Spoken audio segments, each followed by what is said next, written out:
이철원 교수님을 큰 박수로 모시겠습니다.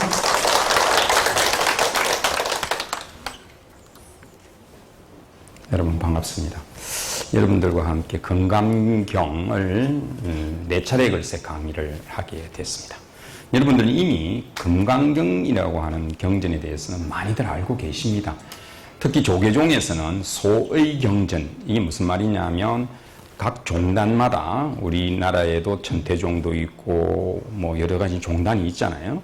그 종단마다 주요 의지에서 우리가 수행하는 그런 경전이 뭐냐라고 하는 것을 이제 소의 경전 이렇게 말합니다. 그래서 이제 천태종 같은 경우에는 법화경을 주로 해서 강의를 하고 또 수행을 하고 있고요. 조계종은 금강경입니다. 그래서 뭐 49제를 지낸다든지 어떤 의식에 주로 이제 금강경을 독송을 많이 하죠. 그리고 지금까지 금강경에 대한 많은 해석서나 강의한 내용들이 많습니다. 그런데 이렇게 이제 금강대학에서 우리 이제 불교 대학에서 봉은사에서 이제 금강경을 함께 공부하게 됐습니다. 4번에 걸쳐서 이제 공부를 하게 되는데요. 교재도 있습니다만은 이 강의는 여러분들이 편안하게 제가 PPT를 준비해 왔으니까 그냥 쭉 그냥 따라오시면서 이해하시면 좋겠습니다. 불교대학이라고 해서 뭐 대학 그러니까 막 머리 아프게 공부하는 것보다 와서 편안한 마음으로 강의를 듣고 가시면 되겠습니다. 이제 올려놨는데 제 거 올려주실래요? 자, 우리가 금강반야 바라밀경 그럽니다. 그래서 이제 경의 제목부터 우리가 한번 살펴보도록 하겠습니다. 자, 원래 대승경전, 우리가 지금 이 중국, 한국, 일본 이쪽은 다 대승경전, 그 대승불교라고 합니다. 그죠? 대승불교인데 여기서 읽고 있는 경전들, 우리가 방금 우리가 독송했던 반야심경, 그 다음에 금강경, 법화경, 화엄경, 이런 경전들, 이런 경전들은 원래 산스크리트라고 하는 인도말로 기록이 되어졌습니다. 인도말로 기록이 되어진 것을 이제 서역에 있는 그러니까 스님들이나 중국 스님들이 한문으로 이걸 바꿨죠. 그래서 이제 한자로 기록되어졌고 일부는 이제 티베트로 넘어가서 티베트 말로 번역이 되어졌습니다. 근데 원본이 있다면 그 원본에 충실한 게 좋겠죠. 어차피 번역이라는 것은 그 원본을 번역한 거니까 그걸 또 우리는 한글로 또 번역해서 읽어야 되는 거죠. 그러니까 이제 산스크리트라는 인도 말이 있는데 그걸 바로 우리가 이해하면 될 텐데 지금까지는 그것이 한자로 옮겨졌고 한자로 옮겨진 것을 다시 우리가 공부하고 한 달이 거쳐서 우리가 오게 되는 거죠. 왜냐하면 그동안에 산스크리트는 원본이 많이 없어져 버렸어요.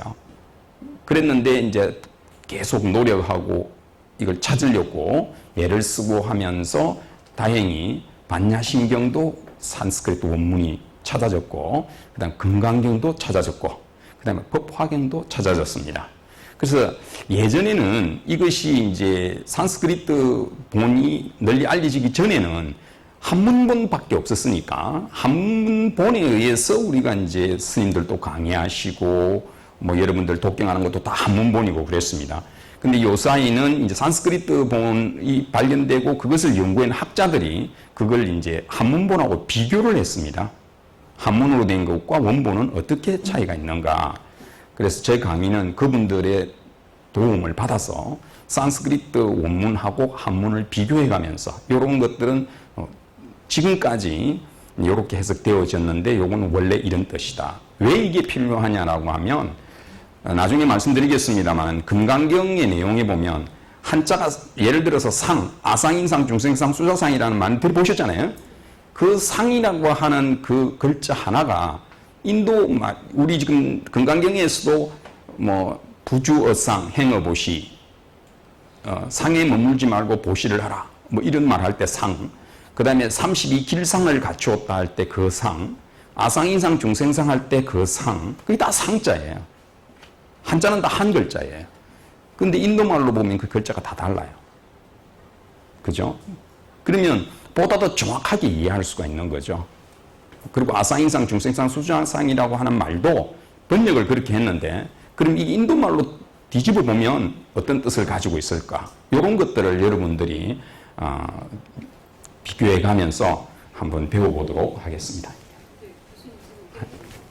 잠깐만.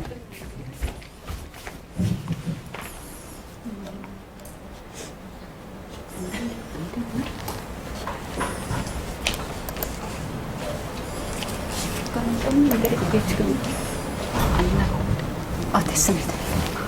요 불을 좀 꺼주면 환하게 볼 수도 있을 거예요. 네. 그래서 제가 강의할 내용 금강경과 반야사상. 이제 반야사상은 한마디로 우리 반야신경도 방금 읽었습니다만 반야신경에서 주된 그 사상 자체가 공사상이라는 건 이야기 들으셨잖아요. 그래서 반야사상은 곧 공사상을 이야기합니다. 그래서 공이라고 하는 내용을 이해하지 못하면 대승경전 전체를 이해할 수가 없습니다. 그래서 공이라는 그 사상을 제대로 이해하고서 이 금강경을 이해해야 된다 해서 아마 우리 스님께서 금강경과 반야사상 이런 주제를 가지고 강의를 해달라고 저희한테 말씀하신 것 같습니다. 자, 보겠습니다. 경의 제목부터 한번 보겠습니다. 자, 금강반야 바라밀경이다. 이렇습니다. 제목이. 그래서 일반적으로 우리가 금강 그러면 지금까지는 다이아몬드, 금강석 그렇게 이야기해서 외국에서도 다이아몬드 수트라, 금강경이라는 것이 다이아몬드 경이다. 이렇게 이제 이해를 많이 했어요. 근데 인도말로 보면 와즈라 제리카 프라갸 파라미타 수트라 이렇습니다. 인도말로 되어 있는 게. 그런데 이 와즈라라고 하는 말, 이 와즈라, 이 제리카, 이런 제리카는 이제 부순다 이런 뜻이에요. 그러면 와즈라라는 말이 무슨 말이냐면 이게 변계, 벼락을 의미해요. 그래서 이게 벼락경입니다. 다이아몬드경이 아니고 원래 이 경전 이름은 벼락경이에요. 그러면 이 벼락이라고 하는 것은 인도에서는 인드라신 이 가지고 있는 게 우리 인드라신 이야기 많이 들었죠? 인드라는 말은 번역하면 제석천으로 번역합니다. 신 이름도 되면서 하늘 이름도 돼요. 제석천. 그래서 인드라망 이런 말 들어보셨잖아요. 인드라망. 인드라망을 번역하면 제석천의 망이에요. 그래서 그걸 줄이면 제망이 되는 겁니다. 우리 예불 할 때 제망 차례 그러잖아요. 그 제망이라는 말 자체가 인드라망, 제석천망 그런 뜻입니다.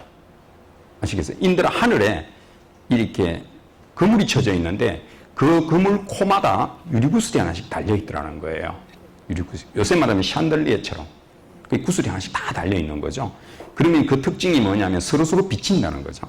구슬 하나에 다른 것들이 다 비치고 이런 거. 그걸 이제 인드라마, 모든 것은 서로 연결되어 있다.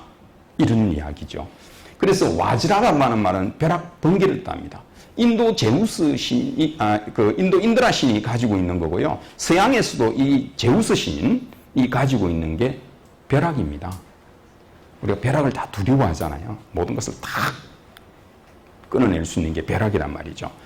그래서 이 벼락이 상징적으로 변화된 게 오늘날 금강저라고 하는 이것도 벼락을 상징합니다. 종교 의식할 때 이 금강지를 사용하잖아요. 네, 벼락을 상징합니다. 그래서 제리까는 자른다, 능단 이렇게 번역해요. 뻐락야 이제 바람일 이 말이죠. 이것은 이 뻐락야는 건 지혜, 반야를 뜻하죠. 그래서 앞으로 더 나아가서 아는 거다. 이건 지혜, 반야를 의미하고 빠라미따 우리가 하는 바람일이라 번역하는데 도피안 이렇게 하죠. 저 언덕에 이런 상태 이런 의미를 가지고 있습니다. 수트라는 실, 끈 이걸 번역할 때 경이라 된 거죠. 그래서 금강반야 바라밀경은 벼락처럼 끊어버리는 지혜의 완성을 쓰라는 가르침이다. 우리가 문수보살이 쥐고 있는 게 뭘 쥐고 있습니까? 상징적으로 칼을 쥐고 있거든요. 칼 같다 그러잖아요. 우리가 보통 이야기할 때 사람이 딱 냉철하고 이런 사람을 칼 같다 그러잖아요. 그래서 불교에서도 보면 이 칼을 많이 상징해요. 그래서 뭐 활인금이라든지 내 칼은 사람을 살리기도 하고 죽이기도 합니다. 뭐 선사들이 하시는 말씀 이럴 때 보면 이 칼을 이야기 많이 해요. 이게 뭐냐면 단도직으로 딱 끊어낸다는 거예요. 상징적으로. 그죠? 잘못 이해하면 우리 불교가 뭐 허리멍텅한 것 같고 술에 술 탄 거 물에 물 탄 것처럼 사람이 그냥 좋기만 하고 그런 걸로 이렇게 이해하기가 쉬워요. 근데 불교가 어디에서 나온 종교입니까? 인도에서 나온 종교죠. 인도 이 종교를 그러니까 인도의 상류사회 오늘날 인도 힌두교를 그 브라만교에서부터 출발해서 일으킨 민족이 인도 아리안족이에요. 인도 아리안이라는 족이에요. 그럼 인도 아리안족의 뿌리가 되냐면 저 코카서스라고 하는 유럽 저쪽에서부터 내려오면서 한쪽으로는 유럽으로 들어가서 유럽 아리안족이 됐고, 이것이 이란으로 내려오면 이란 아리안족이 되고, 이게 더 내려오면 인도 아리안족이 돼요. 이 뿌리가 같습니다. 그러면 유럽으로 들어간 아리안족이 누구냐면 이게 게르만 민족이에요. 독일 민족이에요. 네? 그러니까 독일 사람 하면 우리가 어떤 생각이 듭니까? 보통 우리가 독일 사람 이러면 어때요? 좀 냉철하고, 그죠? 분명하고, 그죠? 이런 의미잖아요. 독일 병정 뭐 이러면서 딱딱. 그 비슷한 점이 하나 있죠. 뭡니까? 나치 모양 보면 우리 불교 만자하고 비슷하죠. 하켄크로이츠라고 합니다. 철십자, 갈고리 철십자라고 하잖아요. 그게 불교 만자하고 방향만 바뀌었지 똑같잖아요. 그게 같은 뿌리라는 겁니다. 그래서 아리안족들, 그 인도에서 그 일어난 불교는 대단히 논리적이고 철두철미하고 그렇습니다. 이 사상 자체가. 아시겠어요? 이제 그런 것들이 이 산스크리트 본 금강경을 우리가 보면 그걸 우리가 더욱더 실감할 수가 있습니다. 아주 이게 철학적으로 논리적이고 철두철미하게. 불교는 이승이라고 하는 그걸 중심으로 하죠. 그래서 모든 것을 잘못된 건 탁 잘라낸다. 벼락을 딱 쳐서 잘라내듯이. 그래서 이 칼을 사용하고 상징적으로 문수보살은 지혜보살이잖아요. 지혜를 상징하는데 칼을 들고 계신 거죠. 그것처럼 자, 금강반야의 의미가 어떠냐면 단단한 읍과 장애를 자를 수 있는 지혜를 말하는 겁니다. 우리가 이제 앞에서 제리까, 브라기아 바람이 있다고 그랬거든. 그러한 단 칼에 내지는 벼락과 같은 걸로 탁 잘라낼 수 있는 그런 지혜를 상징하는 겁니다. 그죠? 그래서 무엇이든 자를 수가 있다. 번개같이. 그 다음에 가장 값지고 기동한 깨달음의 지혜다. 마치 다이아몬드와 같이 이런 뜻이죠. 그래서 금강반야 바라밀경이라고 하는 뜻은 벼락처럼 끊어버리는 지혜의 완성을 쓰라는 가르침이다. 이런 뜻입니다. 벼락처럼 끊어버리는, 삿된 것을 탁 끊어낼 수 있는 그런 지혜의 가르침이다. 이런 뜻입니다. 자, 이 경전은 그러면 언제 성립이 됐을까? 금강반야 바라밀경, 이 경은 대승경전 중에 가장 초기에 만들어진 경전이다 이거예요. 경전이 초기에. 그러니까 우리가 초기 경전이 있고 또 부파불교 지나면서 대승경전이라고, 우리가 지금 대승불교 문화권, 북방불교, 중국, 한국, 일본, 티베트, 몽고 뭐 이런 쪽은 대승불교 문화권입니다. 이쪽에서는 여러분들이 알고 계시는 경전들이 주로 뭡니까? 반야심경, 금강경, 법화경, 유마경, 또 뭐 알고 계세요? 화엄경, 이런 경전들이죠. 이런 경전들은 다 대승경전이에요. 그래서 남방불교, 오늘날 저 남쪽의 태국, 미얀마, 스리랑카 이런 쪽에서는 이 경전들을 공부하지 않습니다. 아시겠어요? 이것은 북방불교, 대승불교에서만 공부하는 경전입니다. 아래쪽 스님들은 니까야라고 해서 암경이라고 번역되는 그 경전만 가지고 공부를 하죠. 이 대승경전이에요. 그런데 이 대승경전 중에서도 이 금강경은 가장 빠른 시기에 만들어졌다. 모든 지금 화엄경, 법화경 뭐 이런 경전들이 있잖아요. 그 중에서도 가장 빠른 시기에 만들어진 경전이 이 금강경이다는 거예요. 그러니까 다시 말해서 가장 기초가 되는 경전이다. 이렇게 볼 수 있죠. 왜 그러냐라고 하면 기원전 100년 이전에 성립되었다고 주장을 하고 있고, 자, 그 내용을 우리가 살펴보면 이 번역본 금강경을 이제 구라마집이라고 하는 스님이 번역한 게 있고 현장 스님이 번역한 것도 있어요. 크게 우리가 중국의 많은 역경가들 번역한 분들이 있는데 그 중에서도 대표적인 두 분이 구마라집이라고 하는 스님하고 현장이라고 하는 스님입니다. 구마라집 스님이 더 오래되셨죠. 그래서 이분이 넘어와서 번역을 했는데 이분 번역은 매우 문장이 아름답고 그리고 이제 독송하기 좋게끔 흐름을 따라서 번역을 했습니다.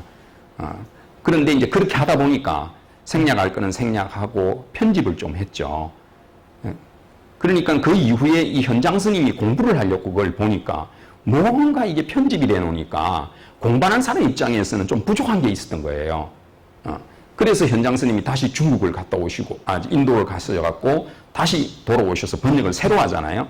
그래서 구마제집 스님 중심으로 번역한 거는 구역이라고 그래요. 옛날 번역이다 이렇게 이야기하고, 현장 스님 이후로 번역된 것은 신역이다, 새롭게 번역했다 이렇게 합니다. 자, 여러분, 아왈로기테 스와라는 말이 인도 말이 있는데 이거를 번역할 때 관세음보살이라고 번역을 했습니다. 여러분 관세음보살 아시잖아요? 관세음보살이라고 번역한 것은 구마라집 스님입니다. 옛날 이 번역이에요. 그러면 현장 스님은 이 아왈로기테 스와라라고 하는 말을 어떻게 번역했냐면 관자재보살이라고 번역했습니다. 그럼 여러분들이 반야신경에서는 뭐가 나옵니까? 관자재보살 이렇게 나오죠. 그게 누가 번역했다? 현장 스님이 번역한 겁니다. 근데 법화경 같은 경우는 관세음보살 본품 이러잖아요. 그게 구마라집 스님 번역본입니다. 또 사또와라고 하는 말은 중생이라고 번역했어요. 예전부터. 그런데 현장 스님은 이거를 유정이라고 번역했어요. 사또와라. 중생이라는 말이나 유정이라는 말이나 같은 말이에요. 여러분들 유정이라는 말은 어디서 들어봤습니까? 이산해연선사 발음문 있죠? 그 제일 끝에 뭐라 되어 있습니까? 유정들도 무정들도 일체종지 이루어지이다. 유정. 유정이라고 번역한 것은 있을 유자에 감정할 때 그 정자거든요. 그러니까 한마디로 말하면 감정을 가지고 있다. 느낌을 가지고 있다. 고통을 느낄 수 있다. 그 소리가 유정입니다. 아시겠어요? 그럼 같이 번역. 그냥 번역을 다르게 한 거예요. 이렇게. 그런데 우리가 지금 귀에 익숙한 거는 어떤 용어들이 익숙해요? 관세음보살, 중생 이런 게 더 익숙하죠? 그게 뭐냐면 그만큼 예로부터 구마라집 스님이 번역한 것을 우리는 많이 읽고 또 배워왔다. 그 소리예요. 아시겠어요? 그런데 그분들의 번역에 보면 제일 앞에 보면 금강경은 대강 읽어보신 분들이 많죠. 예시야문 일시 불제 사위국 기수급고독원 여대 비구 중 1250인 구 이시세존 이래 나가거든요. 그 제 앞에 보면 1250인 비구와 함께 계셨다 이래 나옵니다. 그죠? 그런데 그 뒤에는 산스크리트 원문에는 보면 보살이 있어요. 보살. 그게 지금 한문본에는 1250인 구 하고 끝나버려요. 1200명의 비구들과 함께 계셨다. 그때 식사할 때가 되어서 이렇게 나가요. 문장이. 근데 산스크리트 원문에 보면 1250인의 비구들과 함께 많은 보살들이 거기에 있었다. 이렇게 나옵니다. 그럼 이제 보살이 있었는데 보살을 없다는 거죠. 한문본에는. 그죠? 그래서 이것은 대승경전에는 보면 다 보살이 들어가 있습니다. 금강경뿐만 아니고 법화경, 화엄경하고 다 보면은 보살이 뒤에 같이 있어요. 근데 이 보살이 없다는 거예요. 금강경에는. 한문본에서는. 그러니까 이건 뭐냐라고 하면 그 이후에 보살이 이게 붙는데 그때까지만 해도 아직 붙지 않았다. 이런 걸 말할 수 있는 거죠. 그런데 산스크리트 원본에는 들어가 있습니다. 이 보살이. 그 다음에 이게 우리가 흔히 알기로 금강경 그러면 공사상 그죠? 대승경전이다. 이렇게 이야기하는데 이 금강경을 다 훑어봐도 대승이라는 말과 공이라는 말은 한자도 안 나옵니다. 공이라는 말이. 우리가 반야신경만 해도 공이 나오잖아요. 색즉시공, 공즉시색, 공이 나오는데 이 금강경에는 공이라는 말이 안 나와요. 그럼에도 불구하고 이게 반야사상을 담고 있다 이 말이거든요. 그 다음에 뭐냐면 이 초기 경전의 수행사과 이게 뭡니까? 우리가 수다원, 사다함, 아나함, 아라함 수행사과라 그래요. 자, 우리 아라한이라는 말을 알고 갑시다. 불교의 최고의 목표는 아라한이 되는 겁니다. 근데 우리 대승불교에서는 우리가 이렇게 그 법회를 마치기나 그러면 마지막 우리가 신도님끼리 인사할 때 뭐 합니까? 성부로 합시다 그러잖아요. 부처가 됩시다 그럽니다. 그럼 남방불교, 아래쪽 불교에서도 그러면 법회 마치고 부처 됩시다 이런 말을 할 수 있느냐? 안 합니다. 거기서는. 왜냐하면 부처님이라는 분은 한 세계에 한 부처님만 존재하게 돼 있어요. 우리가 살고 있는 세계가 무슨 세계? 사바세계죠. 사바세계는 석가모니불, 극락세계는 아미타불, 다음 세계인 용화세계는 미륵부처님 이런 식으로. 그러니까 그러면 부처님을 부르는 이 10대 명호라고 해서 부처님을 부르는 10가지 이름이 있잖아요. 어떻게 돼요? 열애, 은공, 정변지, 명행족, 선서, 세간의, 무상사, 조장부, 천인사, 불세존. 이게 열의 10호예요. 근데 그 중에 보면 아라한이라는 말이 있죠. 근데 열의 은공이라 했단 말이에요. 은공. 은공이라는 말이 인도말로 아라하트예요. 아라한이라는 뜻입니다. 그러니까 부처님도 그러니까 뭐다? 아라한이라는 뜻이죠. 그죠? 은공이라는 말이 아라한이라는 뜻이에요. 그래서 열의 은공, 은공이라는 말이 마땅히 공양을 받을 만한 분이다. 이런 뜻입니다. 그래서 부처님도 아라한이에요. 그러니까 이 아래쪽에서는 아라한이 됩시다 이럽니다. 수행을 통해서 제일 끝에 올라갈 수 있는 게 아라한이에요. 아라한은 다시 윤회하지 않는 거예요. 우리식으로 말하자면 그게 부처가 된 거예요. 근데 부처님이라는 이름은 안 붙인다는 거예요. 아라한이 됐는데 부처님도 아라한이에요. 근데 여러분들 이걸 비유하자면 고려, 조선 왕조가 있을 때 다 왕들이잖아요. 태정, 태세, 문단,세, 예성, 연중 이거 다 외웠잖아요. 학교 다닐 때. 다 왕이죠. 태조, 이성기부터 시작해 다 왕이잖아요. 근데 태조는 한 사람밖에 없어요. 고려시대 때도 뭡니까? 태조는 한 사람밖에 없어요. 태조 왕건 그러잖아요. 태조 이성계 이러잖아요. 왕은 다 왕인데도 처음 나라를 세운 분만 뭐란다? 부처님이라 불러준단 말이에요. 그러니까 한 세계가 있으면 처음에 오셔갖고 깨우침을 먼저 열은 분만 부처라는 이름을 붙여주고 나머지 윤회로부터 벗어나도록 깨달음을 얻은 분들은 부처라는 이름을 붙여주지 않고 아라한이라는 이름을 붙여주는 겁니다. 이해되십니까? 그래서 아라한이 됩시다 이랍니다. 그래서 이제 남방불교에서는 최종 목표가 뭐냐라고 하면 성불합시다가 아니라 아라한이 됩시다 이래 되는 겁니다. 그래서 깨달음을 얻으면 다 아라한이 되는 겁니다. 아까 저기 뭐 거조암 아까 저기 그렇게 하셨는데 거조사가 500나한으로 유명한 곳입니다. 거조사에 가시면 500나한상이 모셔져 있어요. 500분의 나한상이 모셔져 있습니다. 보통 이제 16나한, 500나한이라는 나한이라는 말이 아라한 말 쪽에서 알을 떼서 나한이라고 부르는 겁니다.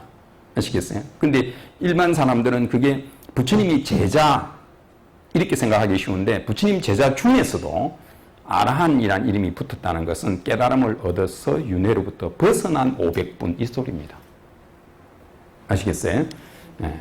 그래서 거기에 보면 수행사과인 수다원, 사다함, 아나함, 아라한이라는 말이 나온단 말이에요. 건강경에. 그럼 이것은 초기 불교에서 우리가 흔히 옛날에 말하던 소승불교라고 말하는 이 남쪽 불교, 상자부 불교에서 하는 이야기예요. 이게 이 대승경전에 들어있다는 거예요. 그럼 이 과도기라는 거죠. 이게 초기 경전에서 대승경전으로 넘어가는 과정에 정리가 아직 안 된 상태에서 이 말이 들어갔다 이 소리예요. 그러니까 처음 경전이다. 이런 이야기고 그 다음에 우리가 이 수업하기 전에 잠깐 입증을 하겠습니다 해서 잠깐 입증을 했잖아요. 이게 어디서 비롯됐냐면 부처님이 법을 설하실 때는 여러분 대승경전에는 부처님을 설하시기 직전에 반드시 부처님이 이 삼매에 들어가 계십니다. 삼매에 들어가 계셨다가 출정하고 난 뒤에 법을 설하는 거예요. 그래서 큰 스님 모시고 우리가 법문을 청해드렸기나 그래도 입증을 하는 거예요. 그게 부처님이 법을 설하시기 전에 부처님이 그렇게 입증을 하고 계시다가 입증에 나오셔갖고 법문을 설하셨거든요. 그래서 경전을 보면 이 화엄경에는 해인삼매에 드셨다가 나오셔서 부처님께 법을 설해요. 그래서 해인사라는 절이 여기서 나온 거예요. 해인삼매라는 말에서. 그러니까 여러분 딱 판단이 되시죠? 해인사, 해인삼매, 그러면 거기는 어떤 사상이에요? 화엄사상. 그죠? 그 다음에 우리가 법화경을 설하신다. 이럴 때도 보면 무량의처 삼매에 들어가 계시다가 법화경을 설합니다. 그 다음에 능경급 경우는 수능 삼매에 들어가 계시다가 그러니까 부처님께서 법을 설하시기 전에 삼매에 들어가시는 그 이름을 부르는 거예요. 그렇게 이름을 불러주고 있다 그 말이죠. 다시 말해서 뭐냐면 대승경전은 이렇게 삼매에 드신 모습을 그리고 있습니다. 그런데 이 건강경에는 그 모습이 없어요. 아시겠어요?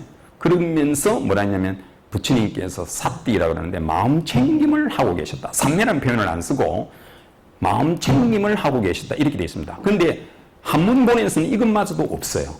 근데 산스크리트 보면은 이게 들어가 있습니다. 그 다음에 경전의 형식이 매우 간소해서 니까야와 흡사하다. 다시 말해서 아래쪽 남방불교의 초기 경전들하고 비슷하다는 게 이 스타일이. 아래쪽 그 경전의 스타일은 반복입니다. 이렇게. 반복되고 있어요. 나중에 한번 보겠습니다. 그 다음에 금강경은 300송반야라 그런다. 개송으로 가지고 이루어졌거든요. 원래 이 부처님 경전은 인도에서는 노래입니다. 시입니다. 다 시로 이렇게 이루어져 있는 거예요. 그래서 간단하게 300송으로 이루어져 있는데 이 반야경은 점차율이 넓어집니다. 300송에서 3,000송, 8,000송이 되고 8,000송에서 25,000송, 나중에 10만 송으로 이게 점점 확대가 됩니다. 여러분 우리나라에 그 모셔져 있는 팔만사 해인대장, 그 해인사에 있는 팔만대장경 있잖아요. 그걸 이렇게 이제 모셔놨잖아요. 반각을. 그러면 옛날에는 이 순서를 매겨놔야 될 거 아니에요. 8만장을 흩어지면 어떡해요? 안 되잖아. 그래서 옛날에는 어떻게 했냐면 지금처럼 1, 2, 3, 4, 5 이렇게 하지 않고 옛날에는 천자문을 이용했습니다. 그래서 천, 지, 현, 황 이런 식으로 분류를 했어요. 그러면 천이 제일 먼저겠죠. 제일 먼저 우리나라 고려대장경에 제일 먼저 나와 있는 경전이 바로 반야부 경전입니다. 반야경전이 제일 먼저 모셔져 있어요. 이건 뭘 이야기하냐면 대승경전에서는 그만큼 반야경전이 최고로 우선시됐다는 거예요. 그래서 제일 먼저 모셔져 있는 거예요. 천함에. 그래서 이게 300송에서 8,000송, 25,000송, 10만송 이런 식으로 확대됩니다. 그러니까 우리가 반야경 하면 여러분들 우리가 알고 있는 거는 그냥 뭐 반야신경, 금강반야, 바람일경 이 정도지만 엄청나게 대품 반야경이 따로 있습니다. 굉장히 많은 양이 많습니다. 이 반야부가. 자, 그래서 또 금강경 내용을 보면 이 내용에 보면 탑에다가 부처님의 불탑에다가 이 공양하는 것보다 경전의 한 구절, 사구계라고 그러죠. 사구계의 한 구절만을 배우고 가르치는 것이 오히려 더 수승하다 이 말이 계속 나와요. 부처님이 인멸하시고 난 뒤에 그 사리는 8개국의 왕들이 가져갔죠. 그래서 그걸 사리탑을 만드는 겁니다. 그것은 대단히 현명한 거였어요. 왜냐하면 스님들은 탁발하고 아무것도 가질 수가 없잖아요. 그러니까 부처님 사리가 스님들이 가져갔으면 아무런 방도가 없습니다. 그런데 왕들이 가져가서 그걸 거리에다가 큰 부처님의 탑을 만드는 거죠. 그래서 대승불교가 일어나게 된 배경 중에 하나가 뭐냐면 바로 그겁니다. 부처님의 사리탑을 중심으로 해서 신도님들이 모여들기 시작했고 거기에서 새로운 불교 운동이 일어나게 된 것이 대승불교예요. 그래서 법화경이라든지 이런 데 보면 늘 뭐냐면 탑, 부처님의 사리탑을 공경하고 거기에 예배하는 공덕이 크다 이런 말이 계속 나오고 있습니다. 그리고 탑을 조성하는 공덕 이런 것들이 나오고 있거든요. 배경이 그렇습니다. 그래서 어쨌든 이 금강경은 탐묘에 대한 공양보다도 사국계 구절 하나라부터 더 외우고 가르치는 것이 수승하다고 이야기하고 있고 결국은 뭐냐면 금강경은 부처님의 그 진정한 가르침으로 돌아가자 하는 내용이에요. 그래서 금강경은 단순히 반야사상이나 공사상을 강조하는 데 그치지 않고 평화롭고 자비로운 삶을 지향하고 있다. 결국요, 우리가 공사상이든 부처님의 이 사상을 배우고자 하는 이유가 뭡니까? 우리가 왜 불교를 배우죠? 결국은 행복한 삶이에요. 지혜롭고 행복한 삶을 하기 위해서 공부하는 겁니다. 스님들이 왜 참선하시죠? 왜 누워 계시죠? 앉아서 참선하시죠? 일어나기 위해서 앉아 계시는 거예요. 우리가 잠을 왜 자요? 계속 자버리면 어떡해요? 여러분 오늘 자는데 계속 뭐 내일도 안 일어나고 모레도 안 일어나고 계속 자면 어때요? 그럼 왜 잡니까? 일어나려고 자는 거예요. 그렇지 않나요? 일어나려고 자는 거 아닙니까? 일어나서 활동 잘하려고 자는 거예요. 그렇잖아요. 그럼 스님들이 참선하시고 하는 건 이유가 뭡니까? 앉아있는 그게 목표가 아니잖아요. 계속 앉아 계세요, 그냥 그러면? 1년, 2년, 3년 계속 앉아 계셔? 일어나서 지혜롭게 닦은 것을 중생들을 위해서 보교하고 교도하기 위해서 앉아 계시는 거예요. 여러분들이 불교 공부하는 이유는 뭡니까? 이거 배워서 그냥 머릿속에 계속 집어넣으려고 공부하는 겁니까? 아니죠. 결국은 실천하고 이걸 통해서 우리가 행복한 삶을 살아가자는 거 아니에요. 불교 공부는 그것 때문에 하는 거 아닙니까? 요새는 공부라고 하는 것이 온라인 유튜브 들어가면 이 반야신경 강의분들 얼마든지 강의가 있습니다. 사실 책도 많고요. 그죠? 더 뭐 어려울 것도 할 게 없어요. 스마트폰 꺼지면 다 있습니다. 모든 지식이 여기 다 있어요. 그죠? 그럼에도 불구하고 우리가 그걸로는 만족할 수 없고 실천을 통해서 우리가 지혜로운 삶, 결국은 지혜롭게 살자는 겁니다. 그러니까 반야신경도 제일 앞에 보면 제가 제일 좋아하는 말 중에 하나 무유공포 원리정도. 공포가 없다는 거예요. 두려움이 없이 살자는 거예요. 그죠? 모든 고액으로부터 벗어나자는 거 아닙니까? 반야신경의 핵심도. 결국. 그래서 그 내용이 여기에도 담겨 있습니다. 그래서 공사상을 통해서 우리가 그런 것들을 하는데 결국은 평화롭고 자유비로운 삶을 우리가 향해 나아가자 하는 이야기입니다. 그래서 건강경의 주인공은 사리불이 아니라 우리가 반야신경은 사리불이죠. 사리자에 나오는데 이 건강경은 수보리입니다. 수보리. 수보리라는 하는 분이 어떤 그 뜻을 가지고 있냐면 평화로운 삶을 사는 최상의인입니다. 보시할 만한 가치가 있는 사람들 가운데 최상의인입니다. 이런 뜻을 가지고 있어요. 그래서 건강경을 통해서 우리는 물론 지혜를 얻어야 되는 거지만 그걸 통해서 평화롭고 자비로운 삶을 우리가 살아가자. 그러니까 건강경을 배우시면 이게 평화롭고 자비로운 삶을 살아가도록 이끌어 줄 겁니다. 이게 그래서 경전 중에 이 조계종에서도 그렇고 최고의 경전으로 치는 게 금강경인 겁니다. 그래서 금강경 우리가 한번 살펴보도록 하겠습니다. 금강경은 번역이 많이 됐어요. 아까 우리가 읽고 있는 거는 구마라집 스님 번역본이라고 그랬고요. 그 다음에 보류류지, 진제, 급다, 현장, 의정 이렇게 많은 스님들이 번역했어요. 근데 보면 여기 쭉 한번 보시면 보세요. 능단이라는 째리까라고 하는 말이 들어있잖아요. 능단이라는 표현하고 이제 그죠? 벼락으로 능이 딱 끊어낸다는 걸 강조하고 있는 겁니다.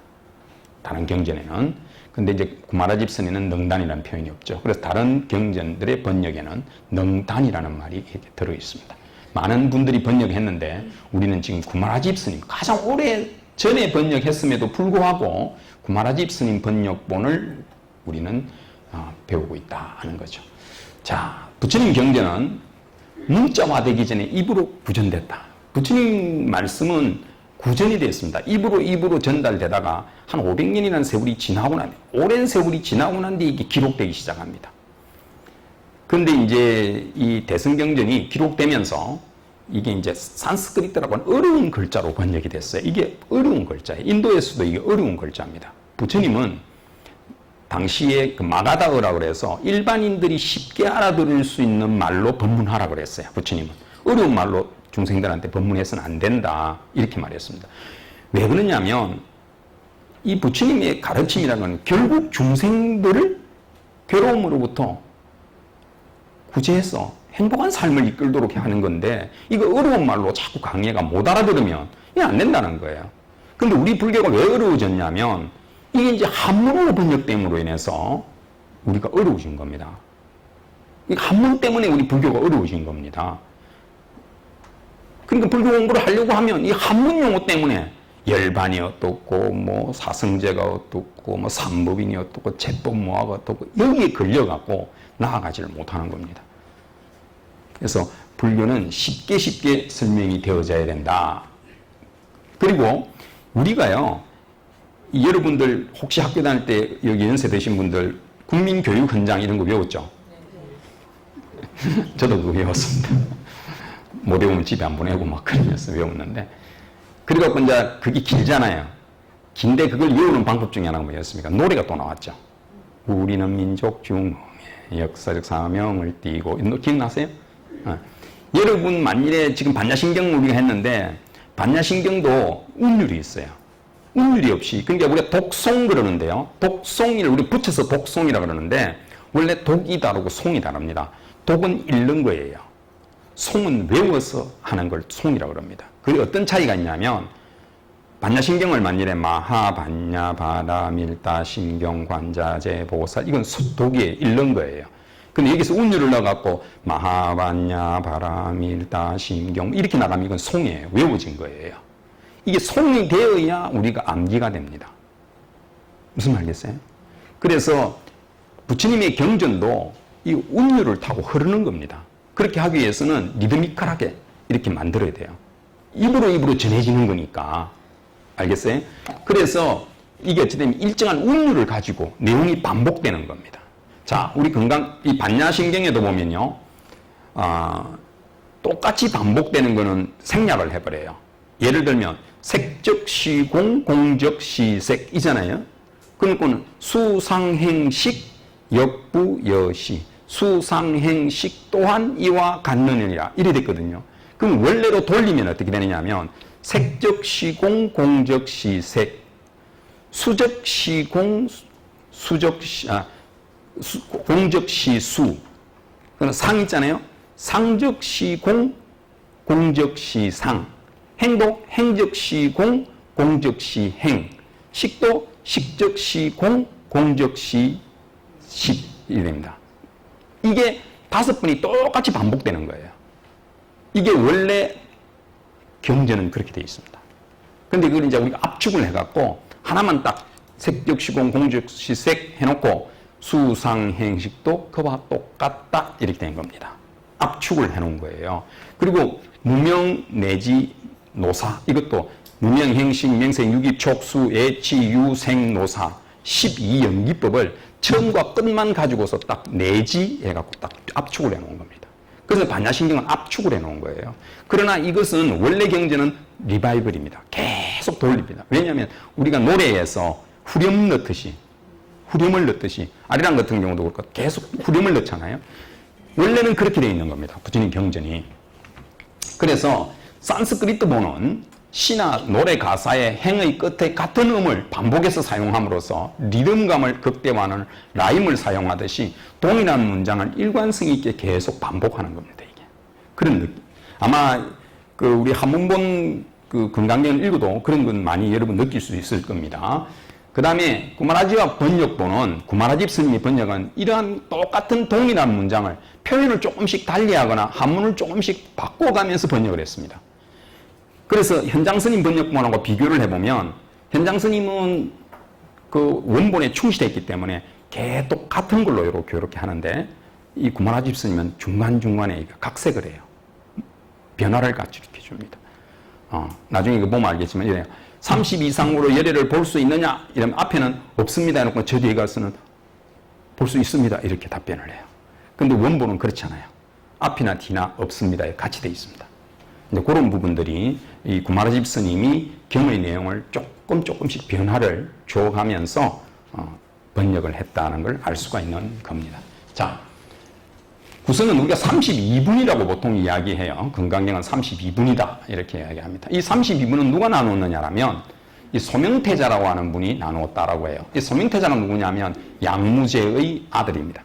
양무제 이야기는 뭐 달마대사 이야기할 때 많이 듣죠. 그죠? 달마대사가 처음 양무제를 찾아가서 만나서 둘이 대화하는 이야기가 유명하잖아요.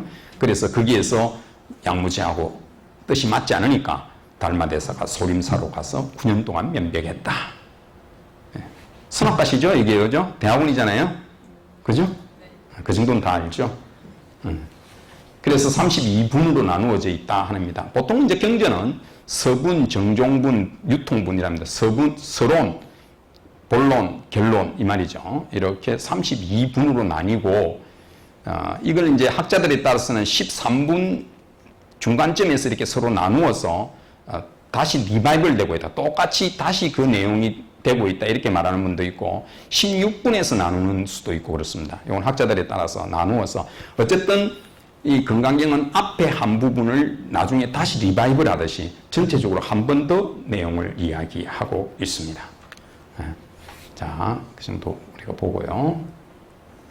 자, 견정 중에는 이제 무착이라고 하는 분은 18주처설이라 그래서 이 금강반야론에다가 이 그 32분을 이 내용이 뭐냐라고 분석을 할 때 수보리가 18단계로 나누어서 질문을 이야기하고 있습니다. 그래서 점점 수행해 나가는 그 과정으로 이 건강경을 해석을 하고 있다 그 말입니다. 그죠? 그래서 대승불교로 가면서 법을 이해하는 것보다 수행을 강조하고 있는 입장이 무착보살의 18주처설이다 이랍니다. 그냥 이런 게 있다라고 하시면 되고, 세친이라는 분이, 이분도 이제 보살이라고 우리가 이야기하는데, 세친보살의 27의단설이라는 게 있어요. 다시 말해서 이 건강경 전체를 이제 27개 단위로 나누어서 해석했다는 거죠. 그래서 이 세친은 수보리가 이 질문을 한 걸 4가지로 정리를 한 겁니다. 어떻게 보리심을 내어야 하는가? 어떻게 우리의 보리심을 내어야 하는가 하는 게 있고, 하나는 어떻게 우리 본래 청정한 마음을 유지해야 하는가, 우리의 본래 청정한 마음을 유지해야 하는가. 세 번째는 어떻게 수행을 해야 하는가, 어떻게 수행해야 되느냐 이거죠. 그 다음에 4번째는 어떻게 번뇌의 마음을 다스려야 하는가. 이게 이제 한문으로 보면 우나 발심, 응운하주, 우나 수행이고 우나 항복기심이다. 그 마음을 어떻게 항복받아야 되느냐, 이 4가지로 설명했다 하는 내용을 합니다. 자, 이건 이제 우리가 서론에 대한 부분이니까요. 자, 경전의 주석서를 보면 인도, 중국, 한국 할 것 없이 굉장히 많은 분들이 이 경전에 대한 주석서를 쓰고 있는데, 우리가 이제 이 원효 스님이 주석서를 썼다는 거죠. 불행하게도 이게 남아있지 않습니다. 원효 스님이 쓰신 글이 남아있으면 그 분야에서는 최고의 권위를 가집니다. 중국하고 한국하고 다 틀었어도 그 정도로 원효 스님의 이 주석서는 그 분야에서는 최고입니다. 불행히도 이게 남아있지 않습니다. 기록은 남아있는데, 자, 건강경 오가해란 말 들어보셨을 겁니다. 조선시대 때에도 이 함어기화라고 하는 스님이 해설을 하고 5분의 육조해능대사, 규봉종밀, 부대사, 야보, 종경 이런 분들의 건강경에 대한 내용들을 한테 묶어서 만드는 책이 건강경 오가해라고 하는 책입니다. 이 함어덕통 스님이 어떤 분이냐면 무학대사 잘 아시죠? 무학대사의 제자입니다. 태조 왕건의 왕사였던, 태조 이승계의 왕사인 그 무학대사의 제자가 바로 함어당 덕통 기화 스님입니다. 그래서 이걸 오가해라고 그러고, 이 삼가해라고 그러면 함어기화 스님 거하고 야보 스님 거하고 종경록, 요 파란색 칠해난 요 3가지만 하면 삼가해라고도 해요. 줄여서 삼가해라도 하고, 보통은 건강경 오가해라고 해서 이렇게 5분의 건강경에 대한 노래나 거기에 대한 풀이를 합쳐놓은 책이 건강경 오가해라고 합니다. 예로부터 우리 불교에서는 건강경을 이해하고 공부하는 데는 이 건강경 오가해라고 하는 책을 많이 활용을 했습니다. 결국은 건강경의 핵심이 뭐라고요? 공입니다. 이것 하나면 끝이지요 하고 탕 치고 있습니다. 공사상이다 그 말이죠. 건강경 전체의 핵심은 건강경뿐만 아니고 반야부 사상의 전체가 공사상입니다. 자, 그러면 공이라는 말이 뭐냐 한번 살펴보겠습니다. 공이라는 말은 인도말로 순야라고 하는데, 이게 공갈빵 기억하시면 돼요. 부풀어 올랐다는 거예요. 그래서 모양 보면 빵이에요. 근데 속엔 뭐가 있다? 텅 비었다는 거예요. 그러니까 우리가 바라보고 있는 세상에 형태가 있는데 속을 들어가 보면 그게 텅 비어 있다 이 소리입니다. 그게 공이라는 소리입니다. 그럼 우리 외형적으로 있어요 없어요? 공갈빵이 눈에 보입니까 안 보입니까? 있죠. 있는 거예요. 그런데 그게 진짜 있는 것처럼 팍 잡아보니까 안에는 펑 비었더라고요. 그러니까 우리가 이 공사상을 이야기할 때 처음부터 아무것도 없는 허공이라 생각하시면 안 돼요. 있는 거예요. 있으면서도 실체는 없다고 소리예요. 이게 이제 더 나아가서 중론이나 이런 사상을 보게 되면 본질적으로 들여다보면 공이긴 하나, 그러나 현상학적으로 현실에서는 있다 이 말이에요. 돈, 그거 뭐 원래 없는 것 공이다. 그러나 현실적으로는 돈은 존재하는 거 아닙니까? 그죠? 돈은 존재하는 거예요. 그래서 이걸 왜 이제 2가지로 보느냐 하면, 그게 있다고 보면 애착을 한다는 거예요. 집착을 한다는 거죠. 그죠? 없다라고 하면 허무주의에 빠지게 돼요. 그래서 이 2가지를 아울러서 본질적으로 보면서 또 하나는 현실적으로도 보라. 두 가지를 같이 보는 거예요. 이게 중관사상의 특징이에요. 아름다운 물건이 있을 때 아름다운 물건을 저 돌같이 황금을 돌같이 보라 했어. 그러면서 그 황금을 돌로 볼 것이 아니라 뭐니까 황금은 황금인 줄 알면서도 그게 애착을 안 하는 거죠. 그게 황금인지 돌인지도 모르는 거는 그런 분별심이 없는 겁니까? 멍청한 겁니까? 뭡니까 이게? 예? 황금은 황금인 줄 알아야 됩니다. 황금 주는데 황금을 돌같이 한다고 여러분 안 가질 겁니까? 황금은 황금이에요. 그러나 거기에 애착을 하지 말라는 거예요. 그 말이에요, 결국은. 알겠어요? 그래서 이 공사상을 잘못 이해하면 허무주의에 빠집니다. 뭐 그거 없는 거야. 모든 것은 허무주의에 빠져요.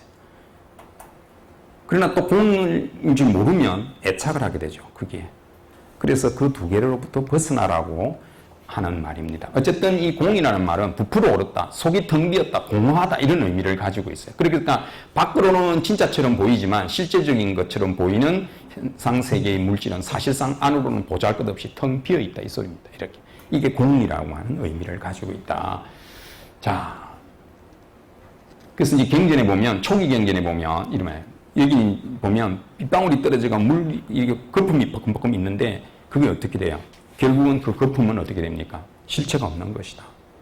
이게 이제 건강경 제일 뒤에도 보면 일체유의법 여몽환포의 여로용 여정정 여시관이라고 하는 개성으로 나오는 겁니다. 초기 경전에서도 모든 것은 이렇게 실체가 없는 것이다 하는 것을 말하고 있는 거죠. 예. 자, 우리가 십진법, 우리 아라비아 숫자라고 하는 거 1, 2, 3, 4, 5, 6, 7, 8, 9 혹시 여러분 산수책 옛날로 한번 들어가 볼까요? 한 30년. 지금은 수학이라고 그럽니다. 지금도 초등학교에서 배울 때는 국어 수학이랍니다. 우리는 뭐라고 했냐면 예전에는 산수라고 했죠. 국어 산수 이랬습니다. 중학교 가야 수학이고 초등학교 때는 산수였어요. 산수책 보면 산수책 제일 위에는 숫자가 이렇게 쭉 적혀 있었죠. 어떻게 적혀 있었나요? 기억나세요? 제일 위에? 어떻게 적혀 있던 것 같아요? 제일 위에 숫자가 쭉 이렇게 돼 있었는데 1, 2, 3, 4, 5, 6, 7, 8, 9, 11에 돼 있나요? 0, 1, 2, 3, 4, 5, 6, 7, 8, 9라 돼 있나요? 1, 2, 3, 4, 5, 6, 7, 8, 9, 0 이렇게 돼 있었나요? 예? 제일 끝에 0으로 돼 있죠. 10이 아니고 0으로 돼 있습니다.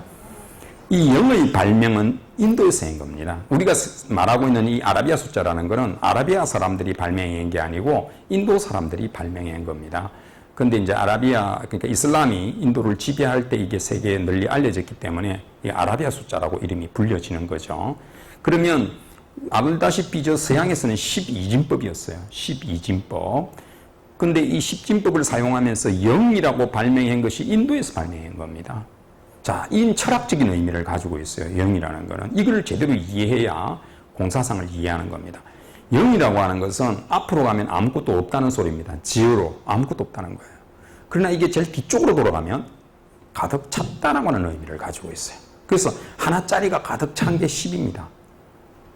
0이라는 숫자는 이중적인 성격을 가지고 있어요.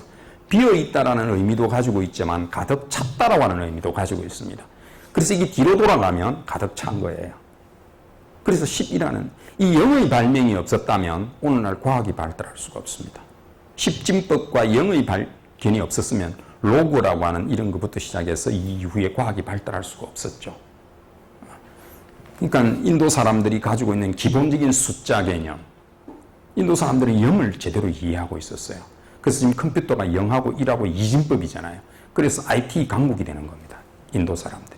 그리고 수학이 굉장히 발달했죠. 그래서 우리 극성 엄마들은 또 우리 애들 19계단을 외우라고 한때 많이 그랬어요. 인도 사람들은 19계단을 외웁니다. 우리는 9계단을 외우지만 인도에는 19계단을 외워요. 수학이 타고날 때부터 탁월하게 발달했습니다. 인도 사람들은. 그러니까 수학이 발달하니까 논리적이고 논리적이기 때문에 철학이 되는 겁니다. 그래서 이 0의 숫자를 의미한다. 그래서 허공이나 비존재, 무를 의미하는 것이 아니다. 없다라고 생각해서는 안 된다는 거예요. 허공은 물체가 없는 공간을 의미하고 무는 있다가 없어진 것을 상태를 의미한다. 공이란 그런 의미가 아니다. 없다 이런 의미가 아니다는 거예요. 우리 눈앞에 있는 존재는 이걸 바로 보자는 거예요. 바로 보자. 우리 있는 물질을 바로 보면 본질적으로 들여다보면 그거는 비어있는 거다. 그러나 겉으로 드러날 때는 모양이 있는 겁니다. 두 가지를 보라 했어요. 본질적으로. 그래서 색즉시 공만 있는 게 아니라 공즉시 색이라고 하는 게 있잖아요. 그게 의미가. 그래서 공이라는 것은 인간이 실체가 있다고 생각하는 모든 존재에 대해서 본질적으로는 실체가 없는 것을 의미한다. 이게 이제 현대 물리학이나 이런 쪽에 학교 다닐 때 우리 원자 배우는데 원자는 99.999%가 텅 빈 공간이다. 우리가 물질이라는 게 이렇게 텅 비어 있다는 거예요, 원래는. 이게 이제 과학이 발달하면서 분석을 하는 거죠. 그래 보니까 텅 비어 있더라 하는 것을 설명하는 내용들입니다. 예. 자, 존재가 공인 이유. 왜 우리가 불교에서 존재를 공이라고 했을까? 그럼 5분 쉬었다 하겠습니다.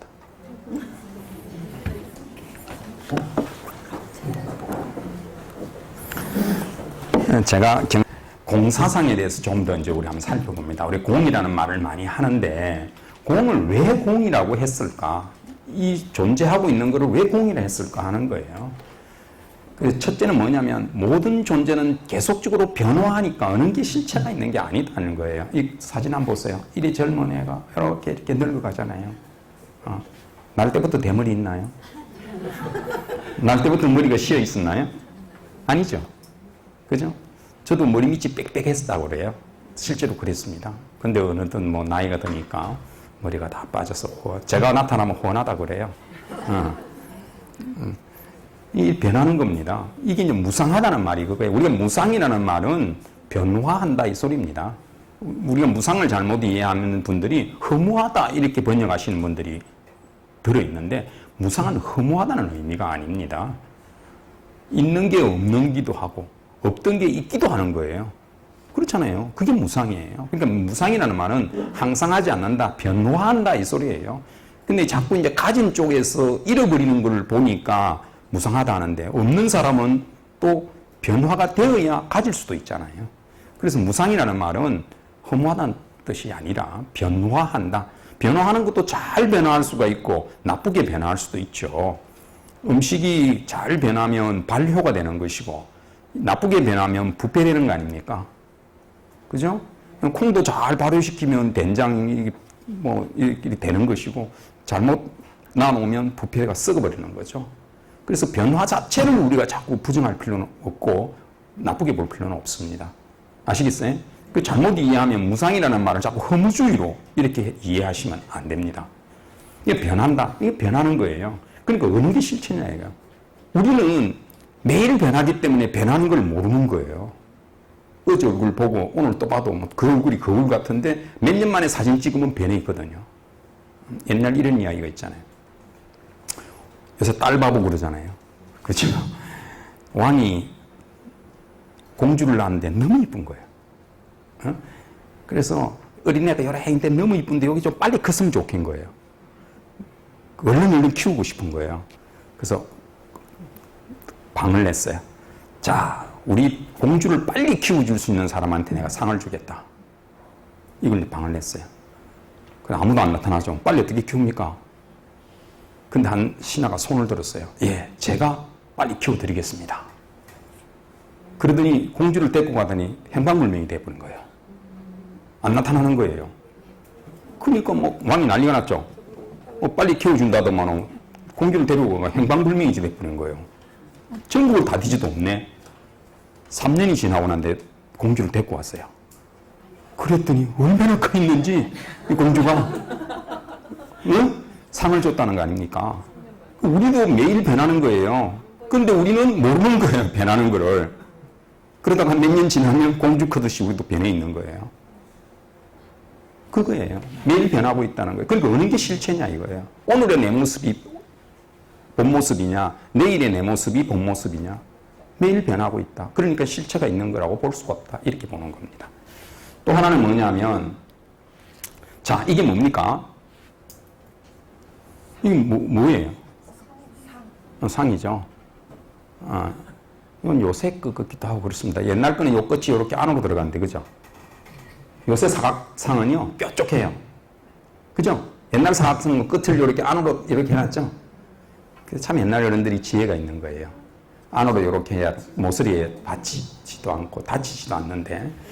그래서 이게 뭐냐면, 우리가 이런 상을 볼 때, 외부의 모든 존재는 인식이 만들어내는 헛된 모양이자 붙여진 이름일 뿐이다. 이게 뭐냐 이거예요.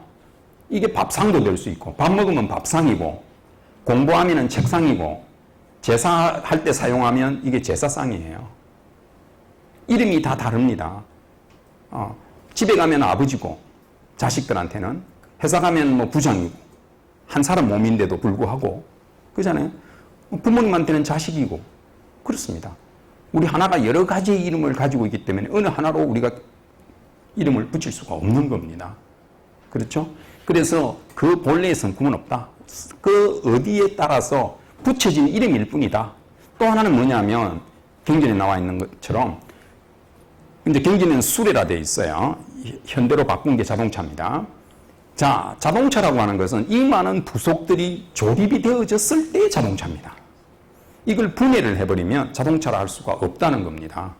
그래서 모든 존재는 인연으로 인해서 이렇게 모여져 있는 것이지 이 흩어지면 이거 없는 것이다.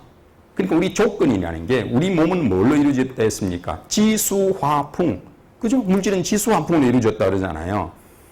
우리 몸이 이제 지수화풍으로, 물론 색수상행식 이렇게 설명해요. 그럼에도 이제 물질, 육체적인 걸 보면 지수화풍으로 이루어졌다 그러잖아요. 지는 어떤 역할을 하냐면 지탱하는 역할을 해요. 수는 이렇게 받아들이는 역할이고, 불은 따뜻하게 데워주는 역할이고, 풍은 호흡처럼 움직이는 역할이에요. 그죠? 그래서 우리가 나이가 들면 이 지탱하는 힘이 없어지는 겁니다. 저도 얼마 전에 신금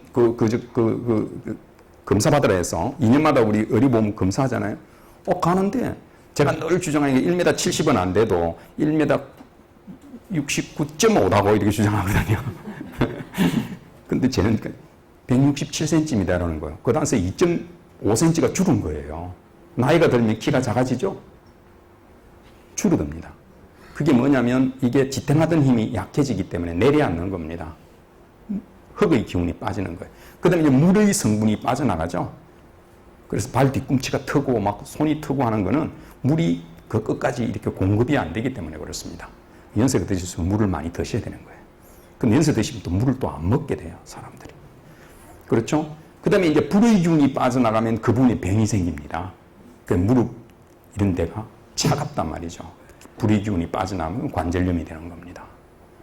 그 다음에 이제 호흡이 끊어지고, 이런 이제 지수화풍, 이 네 가지가 형성되어 있는 거예요, 우리 몸이. 이게 균형을 잘 맞춰주고 있을 때는 안 아픈데, 이 네 가지가 균형을 못 맞추면 이제 병이 나는 겁니다. 그죠? 모든 것은 이런 조건에 의해서 형성되어져 있는 것일 뿐이다. 이렇게 설명하는 거예요, 이게. 그래서 나라고 하는 존재도 결국은 그런 여러한 요소들이 이렇게 형성되어 있는 일시적인 것일 뿐이다. 그래서 이게 변화되면 늙어가는 것이고, 결국 이 나중에 흩어지면 죽는 것이다. 그죠? 그걸 이야기하는 겁니다. 그래서 공이라는 것은 여기 나와 있는 것처럼 뭐라고 실체가 있다고 말할 수도 없고, 조건에 의해서 형성되어져 있는 그때만 그 이름이 불려질 뿐이다. 그러므로 공이라고 할 수 있다. 이런 의미고요. 자, 공사상이라는 것은 어디서 나왔느냐? 대승불교에서 공사상이 나왔는데, 이거는 갑자기 나타난 게 아니라 초기 불교에서 이미 이야기하고 있는 겁니다. 무아라는 내용을 여러분 아시죠? 무아라는 거. 나라고 하는 실체가 없다. 나라고 하는 게 뭐냐? 나라고 하는 실체가 있는 게 아니다. 색수상행식 이런 것들이 화합되어져서 만들어진 것이 이 몸이다. 이게 실체가 있는 건 아니다는 거예요. 조건이 있을 때만 존재하고 있는 거다는 거죠. 그죠? 그런 내용이 이 초기 불교에서 있었어요. 그래서 모든 것은 무상하고 괴로움인 까닭에 무하다. 이렇게 말하는 거거든요. 그래서 연기론이라는 것. 우리 초기 불교에 있어서 핵심 사상이 무아사상이고, 무아인 이유가 연기론 때문에 그렇습니다. 연기론이라는 건 인연생기 그 말이에요. 그걸 줄여서 연기라고 합니다. 인, 연, 생, 기. 그 넉자를 줄여서 연기 이렇게 표현하는 겁니다. 그게 무슨 말이냐면 인연이라는 건 원인을 말합니다. 원인은 두 가지로 나눈다는 거야. 인과 연이라는 걸 두 가지로 나눈다는 겁니다. 아시겠어요? 그래서 인은 직접적인 원인, 내가 가지고 있는 원인을 말합니다. 연이라는 것은 바깥으로부터 들어오는 조건을 이야기합니다. 알겠어요? 그래서 씨앗이 있으면 내가 씨앗이란 말이에요. 인이 씨앗이에요. 그럼 바깥에서 땅에 내려놓고 물 주고 하면 그게 연이 되는 겁니다. 만일에 씨앗인데 책상 위에 올려놓으면 이건 싹이 안 터요. 연을 못 만나서 싹이 안 트는 겁니다. 근데 인이 연이라고 하는 바깥에서 들어오는 그런 조건을 만나면, 그래서 인연화합이라는 말을 쓰는 겁니다. 인연이 두 개 결합돼야 된다는 거예요. 그러면 조건이 맞아 떨어졌기 때문에 인은 과가 돼요. 그래서 인과라고 표현합니다. 인과의 법칙이라고 말 들어봤죠? 인은 과가 되고 연은 뭐가 되느냐 하면 보가 됩니다. 보가 돼요.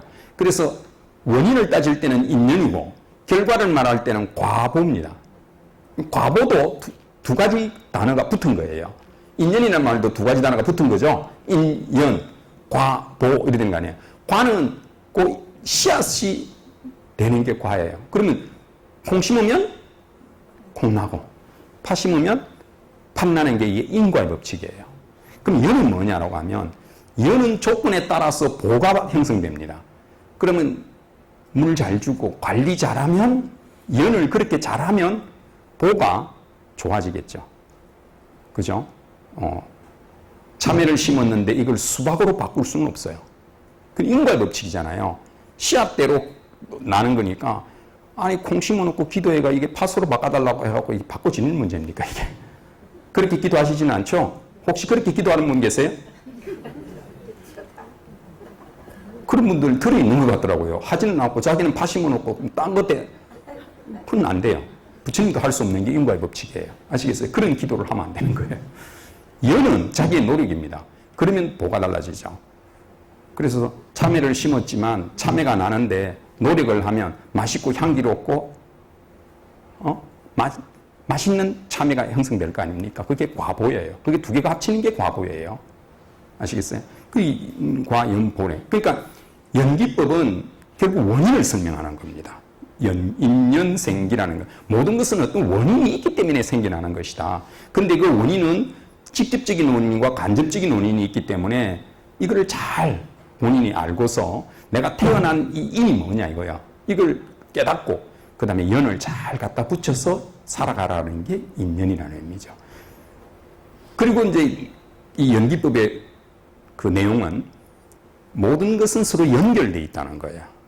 연결될 수밖에 없죠. 인연이라는 것조차가 그렇잖아요. 내가 씨앗이 있는데 바깥에서 어떤 것이 내인데 조건을 주어지느냐에 따라서 결과가 달라지잖아요. 그래서 모든 것은 연결되어 있다는 거죠. 햇빛이 잘 들어도 물도 좋아야 되고 이런 식으로 연결되어 있다. 이게 주 내용입니다. 연기론의 주 내용은 원인을 밝히고 있고 인과의 법칙을 설명하고 있고 그것이 서로 연결되어 있다는 걸 설명하는 게 연기법이에요. 결국 그 내용은 뭐냐라고 하면 인연으로 인해서 생겨나기 때문에 자성이 없다. 원래의 것이 없고 조건에 의해서 형성되기 때문에 자성이 없다. 이렇게 말하는 겁니다. 그 다음에 삼법인을 이야기하는데 아까 말한 것처럼 모든 것은 무상하다. 변한다. 그죠? 그리고 그것은 괴롭고 그렇기 때문에 실체가 없다. 그래서 무아라는 말을 쓴단 말이죠. 그래서 나의 것이라고 하는 것을 집착하지 마라. 이런 말입니다. 그래서 그 두 마디들이 자성이 없고 나라는 것이 없다는 말이 공이라는 말로 이렇게 되는 겁니다. 그래서 결국 무아예요. 무아 사상이 공이 되는 겁니다. 아시겠죠? 이게 초기 불교에서는 초기 경전에 그럼 공이라는 말이 없느냐? 있습니다. 초기 경전에도 공이라는 말이 있어요. 그런데 이제 무아라는 말로 주로 설명되는데 이것이 대승불교가 되면서 공이라는 말로 이름이 바뀌면서 결국은 나라고 하는 실체가 없다라고 하는 것을 말씀하고 있는 겁니다. 자, 그러니까 우리가 이제 공사상을 그러면 왜 배워야 하느냐, 이걸 왜 제대로 이해해야 하느냐라고 하는 것은 모든 존재는 인연화합으로 생겨나는 것이다. 실체가 없다. 그리고 우리가 살아가는 것도 보면 저 사람이 본래 나쁜 게 아니에요. 근데 조건을 화가 나도록 자꾸 만들면 그 사람도 화가 나는 거예요. 그죠? 그리고 좀 나쁜 사람도 좋은 조건을 옆에서 자꾸 만들어주면 변하는 겁니다. 근데 우리는 뭐야? 본래부터 저놈이 나쁜 놈이라고 이렇게 말하잖아요. 그게 아니라 타고날 때, 물론 불교에서 말하는 것은 타고날 때 종자가 있어요. 각자 타고날 때 종자를 가지고 태어납니다. 우리가 태어날 때 요 모양 요렇게 나온 이유는 물론 부모님의 윤자를 받았지만 그게 사람마다 자기 지은 업대로 나온 거예요. 그게 인이라고 하면 여는 그 이후에 우리가 어떠한 노력에 의해서 이거를 변화시켜가는 거죠.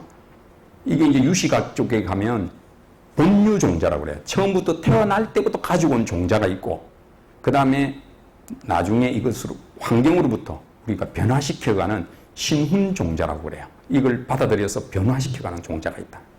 이 두 가지가 결합되는 거라는 거거든요. 그래서 인연화합으로 생겨나므로 본래부터 실체가 있는 건 아니다. 이렇게 말하는 것이고, 공은 얻을 것도 없고 얻을 수도 없다. 왜냐하면 허공 이걸 잡을 수도 없고 이런 것처럼 원래 모든 세상에 고루 존재하고 있는 거기 때문에 우리가 일부러 얻으려 하지 않아도 자연적으로 이거는 우리 몸에 들어와 있는 것이고 이미 존재하고 있는 것이기 때문에 구태 그걸 집으려 하거나 가지려고 할 필요가 없다는 거. 이 세상에 다 그렇게 되어 있다는 거예요. 모든 게. 그 다음에 이것은 말장난을 해서 벗어난다. 희론이라고 그러는데 공인이 이런 말들을 말장난하기 위해서 일반적으로 말하는 그러한 있다 없다라든지 이런 그런 것으로부터 벗어나기 위한 것이다. 그리고 결국은 뭐냐면 대자유인이 되라. 얽매이지 마라. 어디라도 하는 겁니다. 자유인이 되자는 겁니다.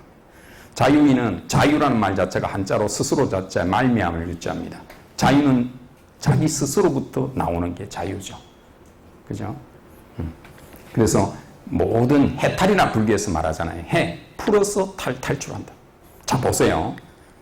만일에 제가 노건으로 우리 한 분을 묶으라 그러면 제가 노건으로 묶는 거예요. 제가 묶어요. 노건으로. 포성줄 묶듯이 묶습니다. 묶으면 이 매듭을 어디에다 갖다 묶겠습니까? 마지막 매듭을 딱 묶을 때는 저 뒤에 손이 안 잘리는 곳에서 딱 묶을 거예요. 묶는 이유가 뭡니까? 못 풀려고 묶는 거죠. 내가 남을 왜 이렇게 묶습니까? 풀지 못하도록 묶는 거예요. 그죠? 그럼 못 풉니다, 저분은. 내가 묶으면 못 풀어요. 근데 본인 보고 줄을 주면서 자기를 안 묶고 보라 해보세요. 자기가 자기를 묶어요. 그럼 매듭이 어디 가야 됩니까? 앞에다 할 수밖에 없죠. 그럼 풀 수 있겠어요? 안 풀겠어요? 그러니까 우리가 구속이라는 거야. 내가 내 자신을 묶었기 때문에 풀 수가 있다는 겁니다. 남이 묶으면 못 푸는 거예요, 이거를. 그래서 우리가 살아가면서 불교는 뭐냐라고 하면 내가 지금 당하고 있는 고통이나 이 모든 것은 누가 묶은 거다? 내가 묶은 거다는 거예요. 그러니까 풀 수 있어요, 없어요? 풀 수 있다는 거예요. 남이 묶으면 못 풉니다. 그래서 우리는 해탈이라는 의미 자체가 풀어서 탈출할 수 있다. 대자유인이에요. 우리는 누구에게도 구속당하지 말자는 겁니다. 그래서 이 공사상은 텅 비어있는 것이고 말하자면 속이 텅 비어있는 것을 우리가 깨닫고서 어디에다 애착하거나 그런 것으로부터 벗어나자라고 하는 사상이다. 는 겁니다. 자, 이제 경전 들어가 볼까요? 자, 제일 먼저 나오는 경전 말씀이 여시아문 일시불제 사위구 기수 급고독원 여대 비구중 1250인 이래 되어 있습니다. 제가 여러분 여기 파란색을 한 것은 요거는 산스크리트 원본에만 있는 내용입니다. 한문본에는 이게 없어요. 그래서 저 위에 번역한 거는 그냥 짙은 검은색으로 되어 있는 것만 번역된 겁니다. 그래서 이와 같이 나는 들었습니다. 어느 때 부처님께서 거룩한 비구 1250명과 함께 사위구 기수급 고독원에 계셨습니다. 요래 되어 있는데 산스크리트 본에는 뭐가 있다고요? 많은 보살 마살이라는 게 들어있다 이 말이에요. 원문에는. 그래서 아까 말씀드렸죠 제가. 한문본에는 이게 없는데 원문 산스크리트에는 이 보살이라는 이름이 들어있다는 거예요. 그 대승경전은 다 이 보살이 들어있습니다. 그런데 일반적으로는 우리가 보살과 이 성문성, 그리고 부처님의 제자들을 이야기할 때 대승불교에서는 보살을 더 높은 위치로 우리가 치잖아요. 그런데 이 부처님의 경전은 처음부터 형식이 딱 짜져 있습니다. 이게 여시아문 일시불제 장소 여대 비구중 1250인구 여기 딱 세트로 맞춰져 있어요. 그래가 장소만 바꾸는 거예요. 계속. 아시겠어요? 그렇게 구조가 그래 되어 있습니다. 그래서 요 구조를 그대로 있고 단지 이제 대승경전이 되면 보살이 다른 것 같으면 앞으로 올 것 같은데 이 구조가 딱 짜져 있기 때문에 앞으로 넘어갈 수는 없고 뒤에다가 보살을 붙이는 겁니다.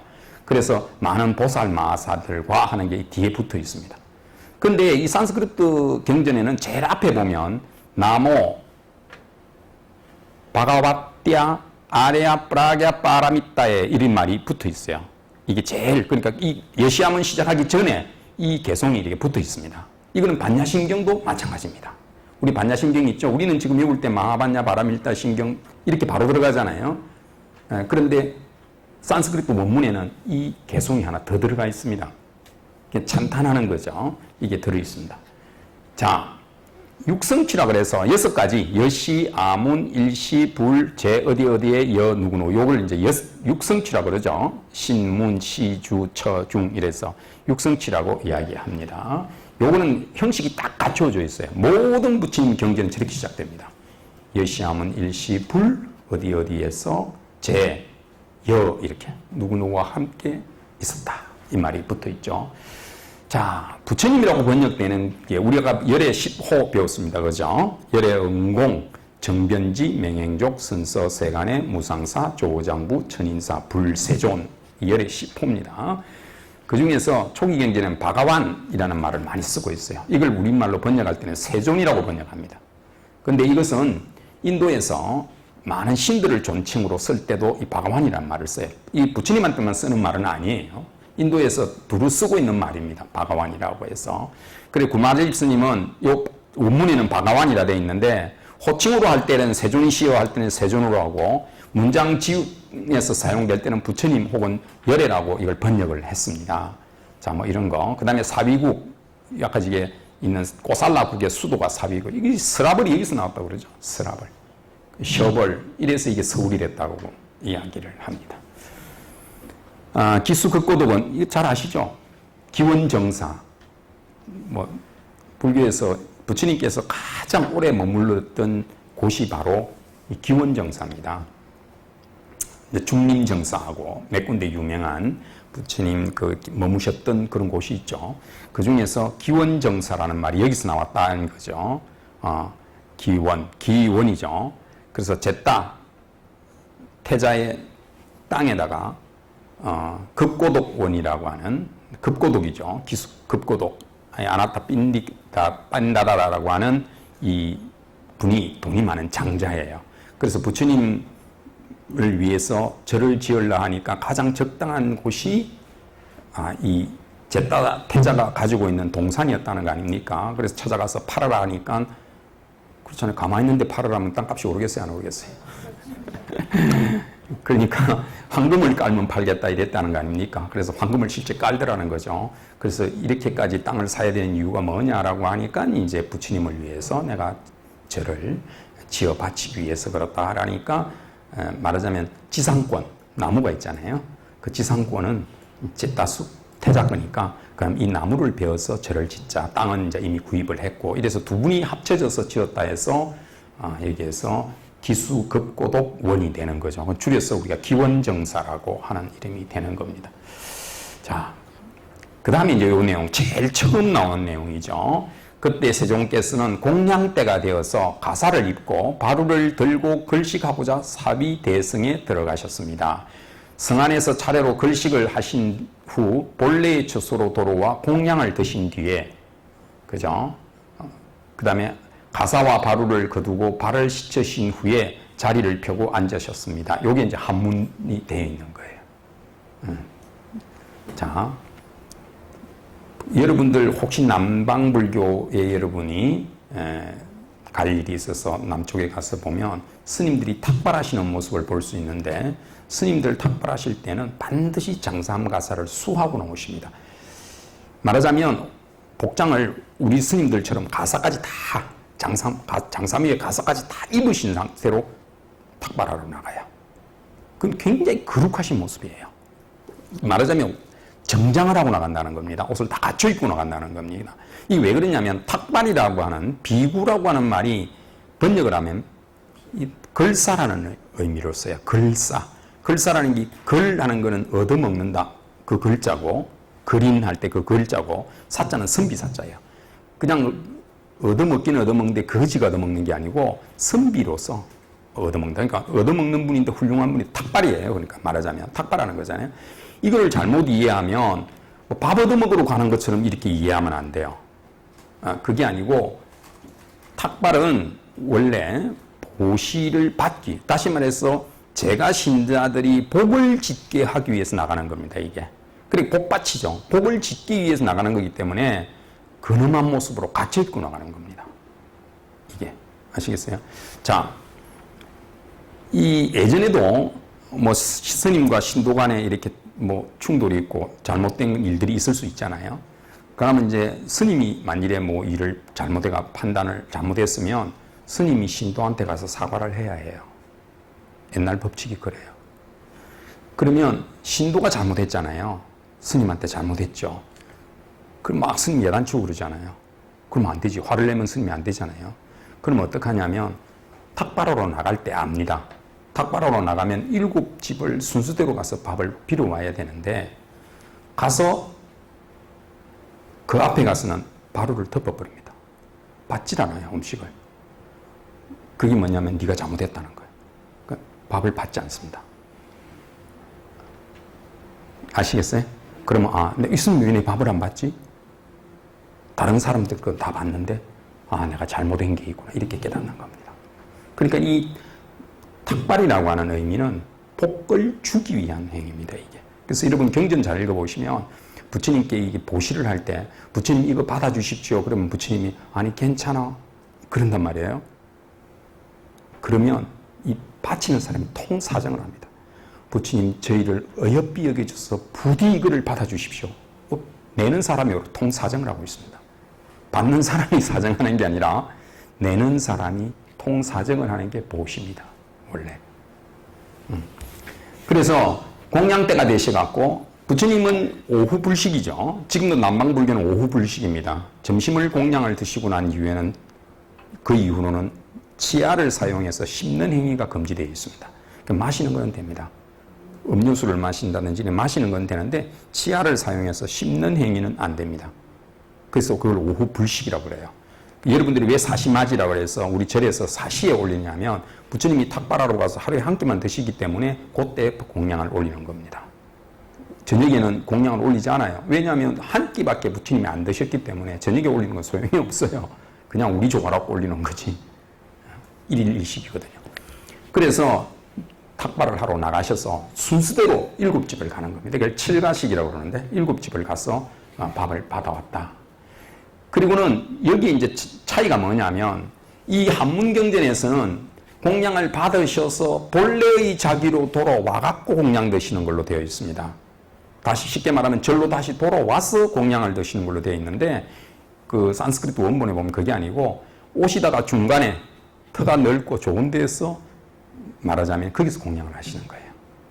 본소까지 돌아오지 않고 공양을 하시고서 돌아오시는 거죠. 그 다음에 보면 이제 여기 보면 전면에 마음 챙김을 하셨습니다. 파란색으로 된 거 보면 이제 명상에 들어갔다 이 말이에요. 부처님께서 다 아까 삼매에 들어간다고 그랬잖아요. 그것처럼 법을 쓰라기 전에 여기에도 마음 챙김을 들어가셨다. 명상에 들어가셨다 하는 말이 있습니다. 그때 많은 비구들이 세존께 나아갔고 세존의 두 발에 머리를 대고 인사를 하고 세존을 오른쪽으로 3번 돌고서 한 곁에 앉았습니다. 이게 인도 산스크리트 원문에 이래 되어 있습니다. 근데 한문에는 그냥 자리를 펴고 자리에 앉으셨다 이 말이 없죠. 이게 이제 부처님께 예배하는 방법이죠. 인도에서는 가장 중요시 여기는 것이 브라만, 사성 계급이 있잖아요. 브라만, 끄샤트리아, 와이샤, 수드라 이런 사성 계급이 있는데 부처님은 2번째 계급이었죠. 끄샤트리아 계급이에요. 그래서 부처님은 우엽 탄생, 오른쪽 옆구리에서 탄생하셨다라는 말이 브라만 제일 높은 계급은 머리로부터 탄생하고 2번째 계급은 팔로 탄생하고 3번째 계급은 무릎으로 탄생하고 천미는 발로 탄생한다 이런 말이 있습니다. 그래서 그 계급이 끄샤트리아 계급이기 때문에 부처님은 오른쪽 옆구리로 탄생했다 이런 표현이 되고 있는 겁니다. 그렇죠?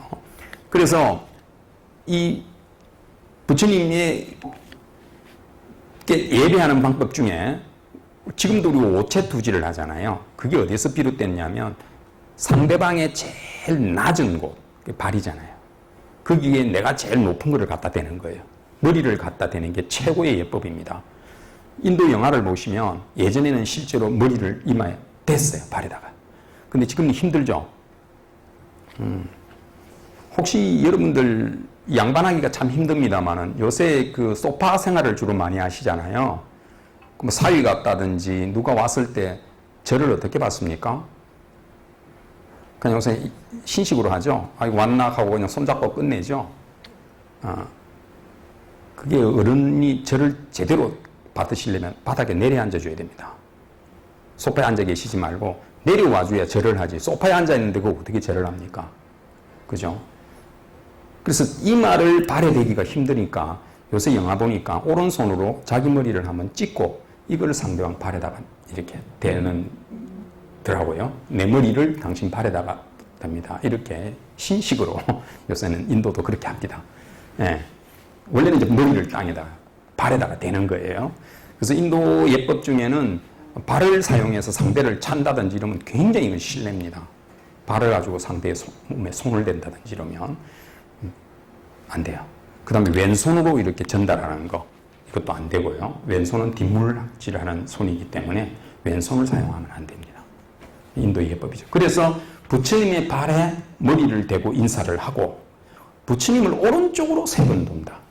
이거 우요삼잡이라는 한자 말인데 오른쪽으로 3바퀴를 돈다. 어느 게 오른쪽입니까? 오른쪽으로 돈다는 말이 참 애매해요. 뭐가 오른쪽?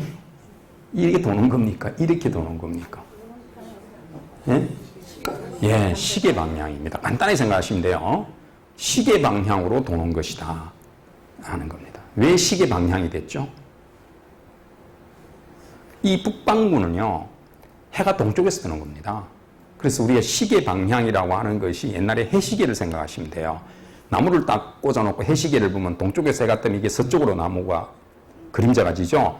그 다음에 남쪽으로 가면 이게 북쪽으로 가고 서쪽으로 해가 질 때쯤 되면 이 그림자가 동쪽으로 가 있는 겁니다. 그게 무슨 방향입니까? 시계 방향입니다. 시계가 그렇게 도는 거예요. 그래서 시계 방향이 되는 겁니다. 지금 우리 시계 방향이. 그래서 모든 것은 시계 방향으로 돌게 되어 있는 겁니다. 그래서 인도에는 동쪽이 제일 처음이 되죠. 해가 뜨는 거니까 제일 동쪽인데 우리나라도 원래 동쪽이 제일 먼저입니다. 해가 동쪽에서 제일 먼저 뜨잖아요. 그래서 옛날에 드라마 보면 여러분들 왕자들은 다 어느 궁에 들어가 앉아 있습니까? 동궁이잖아요. 동궁마마 그러잖아요. 원래 집에서도요. 동쪽 집은 동쪽 방은요 장남 주는 거예요. 원래는 가상풍토에서 이 방을 이렇게 풍수 지리학적으로 보면 근데 아파트에 살고 계시기 때문에 해봐야 소용이 없어요. 아파트에 살고 계시는 분은 저게 맞지 않습니다. 지금 방향이. 제사상을 옛날에 제일 높은 쪽이 북쪽이기 때문에 북쪽에다가 이제 병풍을 치고 제사를 지내야 되는 거잖아요. 지금은 어느 쪽에 우리가 지냅니까? 우리 집에서 제일 받들고 제일 우르르 보는 쪽이 어느 쪽입니까? TV 보는 쪽입니다. 그래서 TV 쪽에다가 이 병풍을 치죠. 요새는 집안 그 아파트 구조가 그렇게 돼 있어서 어쩔 수 없는 겁니다. 그래서 이제 다른 잠자는 미녀에서 서쪽 방을 줘서 오랫동안 잠자게 만들면 이제 그게 되고 그렇습니다. 옛날에 이제 풍토가 그랬어요. 그래서 동궁마마가 된 거고 동쪽에 해가 제일 먼저 뜨니까 빨리 일어나라 이거예요. 크게 될 애가 늦게 자가면 안 되겠잖아요. 그래서 동쪽을 주는 겁니다. 그래서 동쪽으로 해가 떠서 남쪽. 그래서 여러분 부처님이 사대문을 나갔다. 부처님 일대기에 보면 사문유관상 이래서 사대문을 나가잖아요. 그 어느 쪽 문을 제일 먼저 나갑니까? 동쪽을 나가는 거예요. 동쪽 갔다가 남쪽 갔다가 서쪽 갔다가 마지막으로 북쪽 가는 거예요. 이게 순서가 항상 동쪽에서 그게 시계 방향이에요. 아시겠어요? 그래서 세 바퀴를. 그래서 우리 절도 옛날에는 부처님을 이 세 바퀴를 돌게 되어 있기 때문에 오래된 절들 보면 부처님이 앞쪽으로 나와 앉아 있습니다. 부처님 여기 앉아 계시는 거예요. 부처님 뒤로 돌아갈 수 있도록 터놨습니다. 그렇죠? 그래서 세 바퀴를 도는 거예요. 그러다가 이제 요새는 공간 활용을 위해서 부처님을 뒤로 이렇게 모시고 우리가 돌 수 없도록 구조가 되어 있습니다만은 옛날에는 부처님을 세 바퀴 돌 수 있는 법당도 그렇게 구조를 만들어 놨던 겁니다. 탑은 뭐 당연히 지금 탑돌이를 할 때는 시계 방향으로 돌고 있고요. 이것을 잘 모르기 때문에 오세암이라는 애니메이션 보면 거꾸로 돌고 있죠. 탑돌이를. 자, 그래서 요 부분이 있다 하는 거예요. 그 다음에 가부좌는 이렇게 들고 있죠. 가부좌도 보면 부처님이 앉아 계시는 가부좌하고 우리가 앉는 가부좌가 다르죠. 그래서 뭐 길상좌, 항마좌 이렇게 표현합니다. 일반 사람들은 이제 이렇게 하죠. 왼발이 오른발을 누르는 요게 돼 있는데 부처님은 이 발 모양이 반대로 되어 있습니다. 자세히 안 봤죠? 가부좌 들고 앉아 있으니까 똑같이 들고 앉아 있는 것 같지만 자세히 보시면 반대 방향으로 되어 있습니다. 그것은요, 인도 풍토하고 동양 풍토로도 볼 수 있습니다. 우리가 이제 부처님 탄생한 데면 오른손을 이렇게 하늘을 가리키고 왼손을 땅에 가리키는, 보통은 그렇게 합니다. 탄생부를 보면. 근데 반대로 되어 있는 게 있어요. 왼손이 하늘을 가리키고 오른손을 땅을 가리키는 게 있습니다. 그런 경우는 동양 스타일과 인도 스타일, 중국 스타일과 인도 스타일의 차이점이네요. 인도는 오른손이 중요하고 왼손이 낮습니다만은 이 중국이나 한국 쪽에는 왼손이 더 높습니다. 그래서 우리가 좌의정이 더 높습니다. 위정보다. 좌청룡 우백호 그러잖아요. 그래서 여기 이제 반대죠. 어쨌든 근데 가사, 스님이 입고 계시는 가사를 이제 세 가지로 이야기합니다. 뭐 이런 게 있다는 이야기고, 아까 마음챙김 이야기했죠. 화엄경에는 해인산매, 법화경에는 무량의처산매, 능엄경에는 수능음산매, 이런 식으로 산매라고 하는 이름이 항상 같이 따라오게 되어 있는데 이 금강경에는 이게 빠져 있다. 그러나 마음챙김을 하고 있다는 표현은 쓰고 있다. 그런데도 불구하고 이 금강경 한문에서는 그것마저도 빼고 있다. 그 소리예요. 정종래 아까 이야기했죠. 우요삼자. 자, 이거 보세요. 이게 이제 그 독일 게슈타프, 그죠? 하켄크로이츠라고 그래서 갈고리 철십자 그러잖아요. 근데 우리가 만자를 쓰고 있는 건 가운데 이걸 쓰거든요. 절에서 만자를 이걸 쓰잖아요. 방향이 반대죠. 방향이 반대죠. 어느 게 더 오리지널 같아요? 불교가 더 오리지널 같습니까? 방향이 이건 어느 그 돌고 있어요? 거꾸로 돌죠. 거꾸로 돌잖아요. 이거는 이제 방향이 이게 틀린 겁니다. 그럼 우리가 틀린 걸 지금 하고 있잖아요. 그죠? 만자가 고려시대 때까지 불상이라든지 이런데 다 방향이 이렇게 되어 있습니다. 아시겠어요? 이렇게 원칙입니다. 이게 우리도 이렇게 썼어요. 그러던 것이 언젠가부터 이게 좌만 우만에서 좌로 도나 우로 도나 이래 갖고 이게 저렇게 바뀌어서 지금 사용을 하고 있는 겁니다. 우리가 어쨌든 이게 맞습니다. 이게 뭘 상징하느냐면 태양을 상징하는 거죠. 태양.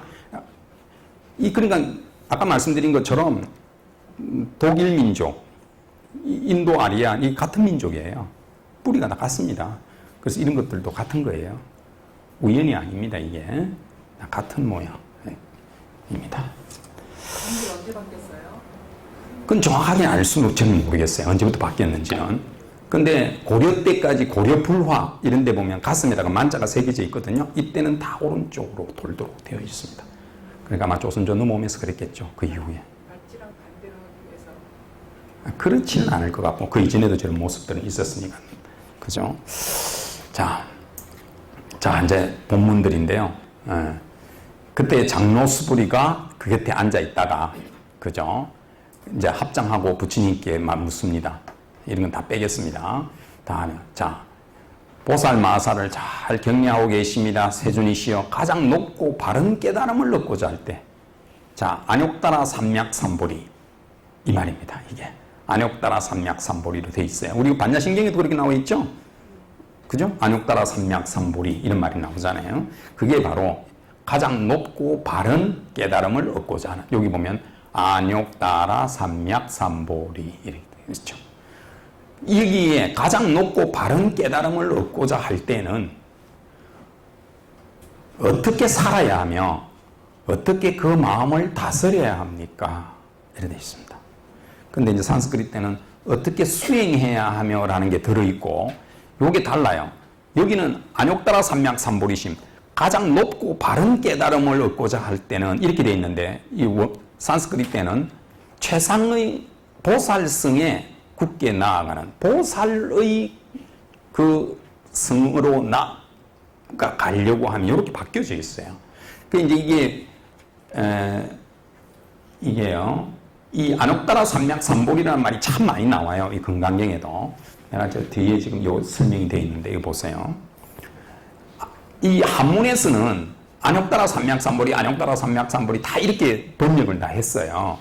그런데 원문을 보면 산크리트 원문 다 달라요. 이게 여러 가지로 설명하고 있는 것을 이걸 전부 안옥따라 삼맥삼볼이로 다 바꿔놓은 겁니다. 간단하게 그러니까 말하자면 복잡하게 이렇게 막 그 세세하게 정리된 거를 한꺼번에 이걸 전부 안옥따라 삼맥삼볼이로 다 묶어서 번역을 해버린 거예요.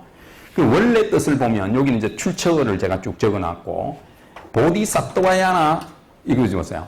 산프라스티테나 이렇게 돼 있죠. 이게 뭐냐면 원래 뜻은 이 산스크리트로 되어 있는 뜻을 그대로 옮기자면 보살성에 굳게 나아가는 또는 가장 높고 바른 깨달음은 이게 원뜻이에요. 안옥따라 삼맥삼볼이는 이게 원뜻입니다. 근데 여기 보면 육신과 더불어 깨달을 때는 부처님의 깨달음은 이게 다 달라요. 원문은 이렇게 다 다릅니다. 다 다름에도 불구하고 이걸 그냥 뭉뚱그려서 다 같이 안옥따라 삼맥삼볼이로 번역을 같이 해버린 겁니다. 이 구마라집 스님은. 스님이 볼 때는 뭐 그 말이나 그 말이나 다 같은 말이야. 이래서 그냥 간단하게 이거를 통합을 해갖고 한 단어로 다 같이 본 겁니다. 안옥따라 삼맥삼볼이. 자, 불교에서는요, 여기 보세요. 우리가 우리 일반적으로 무학대사 할 때 무학 그러면 무학자다 이러면 어떤 뜻입니까? 못 배운 사람이다. 그런 뜻이죠. 무학자 그러면 못 배운 사람 그런 뜻이잖아요. 한자로 무학자 그러면 그죠? 그 다음에 무상이라면 무 없을 무자에 높을 상자를 쓰면 높지 않다 이렇게 되는 말이죠. 그죠? 근데 불교에서는 이걸 뒤집어서 해석해요. 그래서 뭐냐면 더 높은 게 없다. 무상이라는 말이 없을 무자에 높을 상자인데 높은 게 없다는 뜻이 아니라 이것보다 더 높은 게 없다. 이렇게 해석을 하고 무학이라는 게 배우지 못했다가 아니라 더 배울 게 없다. 이렇게 되는 겁니다. 해석을 할 때 같은 무학이라도 그래서 불교에서 무학이라는 말은 좋은 뜻이에요. 아라한을 뜻하는. 제일 더 배울 게 없다 이 소리예요. 이 무상이라는 말도 이것보다 더 높은 게 없다 이런 소리입니다. 안옥따라 삼맥삼볼이 할 때 그 말이. 그리고 이제 바르다는 뜻이고 삼맥 함께 깨달았다. 그래서 이걸 번역할 때는 무상정등정각이라고 번역하는데 더없이 높고 바른 깨달음이다. 보세요. 진리라고 하는 것은 평등한 거 아닙니까? 무상정등정각이라고 그런 거예요. 법은 평등하다는 거죠. 그래서 우리 법원의 상징이 뭡니까? 천칭 아닙니까? 천칭. 그 접시적으로 아닙니까? 모든 것은 평등하다는 거예요. 그래서 이 법이라는 말이 한자로 보면 물숫자의 갈것자 아닙니까? 이 법이라는 한자가 물숫자의 갈걸자예요. 물이 흘러가는 것처럼. 물은 낮은 대로 똑같이 흘러가잖아요. 이게 법이라는 거예요. 모두에게 평등해야 된다는 거예요. 이 법은. 그러니까 이 법을 이야기하면서 당연히 불교에서 법을 이야기하고 하니까 이게 평등하다고 봐야죠. 부처님이 주장하는 이 법은.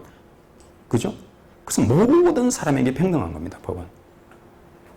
세속의 법도 그래야 되지만 세속에는 뭐 유전무죄요, 무전유죄라 뭐 이런 말도 있지만 평등하지 않다 이 말이죠. 그러나 부처님 법은 모든 사람에게 평등한 것이다. 콩 심은 데 콩 나고 팥 심은 데 팥 있는 건 똑같다 이 말이에요. 세상의 법칙은 진리는. 그래서 무상정등정각이라고 번역하는 겁니다. 안옥따라 삼맥삼볼이라는 건 더없이 높고 바른 깨달음이다. 이런 의미죠. 그래서 우리는 지금 한육본에서는 그냥 이렇게 더없이 높고 바른 깨달음 이렇게 번역을 하겠지만 제대로 우리가 보자면 조금씩 다르다. 이 내용이 사실은 미묘하게 조금씩 다릅니다. 이 뜻 자체가. 그러나 그냥 구마라집 스님이 이 전체를 한꺼번에 번역을 했다 하는 것이고, 자, 이 내용 중에서 우리가 장로, 수보리 이렇게 나오죠. 장로. 장로란 말을 지금 기독교에서 가져가는 바람에 마치 장로가 기독교 용어처럼 이렇게 이해되기 쉬운데 기독교에서 사용되고 있는 수많은 말들이 불교 용어입니다. 천당이라는 말, 불교에서는 극락이라는 말이 있으니까 천당은 우리 거 아닌 것처럼 생각되시죠? 아닙니다. 천당도 원래 불교 용어입니다. 지옥은 뭐 말할 것도 없고요. 그 다음에 이 장로, 이것도 불교 용어입니다. 그래서 장로라는 말, 그 다음에 편단우견, 오른쪽 어깨를 드러내는 거죠. 편단우견이라는 건 오른쪽 어깨를 드러내는 겁니다. 근데 많은 사람들이 이 가사 읽는 법을 잘 몰라갖고, 들어 우리 그 그림들 보면, 불교의 사파 그림이라는 것도 보면, 오른쪽 어깨를 덮고 있고, 왼쪽을 내놓는 경우가 있어요. 누가 묻더라고요. 야, 이 박사, 왼쪽 어깨를 드러내는 거야? 오른쪽 어깨를 대는 거야? 이렇게 물어요. 너무나 간단한 걸 왜 물어요? 당신 오른손 써요? 왼손 써요? 오른손 쓰잖아. 그럼 이걸 덮어놔갖고 오른손을 쓸 수가 없잖아. 목탁을 친다든지 이걸 오른손을 덮어놓으면 못 쓰잖아요, 오른손을. 그러니까 오른손을 내놔야죠. 왼손을 덮고. 무슨 말 알겠어요? 그래서 항상 오른쪽 어깨를 드러내놓는 겁니다. 편단우견이라는 말, 한자로는 그렇게 쓰지만 오른쪽 어깨를 드러내놓는다. 그런 뜻입니다. 그 다음에 이제 우슬착지, 오른쪽 무릎을 이렇게 꿇는 예법이에요. 우리도 제사 같은 거 지낼 때 왜 옆에서 제주 다룰 때도 우리가 그렇게 하죠? 오른쪽 무릎을 꿇고 이렇게 다루죠? 그죠? 제주 다룰 때도. 그 방법입니다.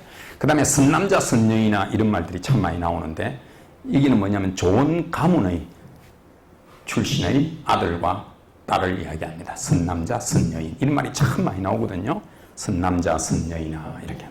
좋은 가문의 아들과 딸들을 이야기할 때 원문이 그렇습니다. 자, 아까 제가 말한 것처럼 이 산스크리트 본에는 보살의 수레받기 위해 서서 나아가는 도리를 묻고 있다. 이게 보리심을 일으킨 자다. 대승불교 이야기하면 바로 보살을 이야기해야 됩니다. 대승불교의 핵심은 보살에 있습니다. 보살.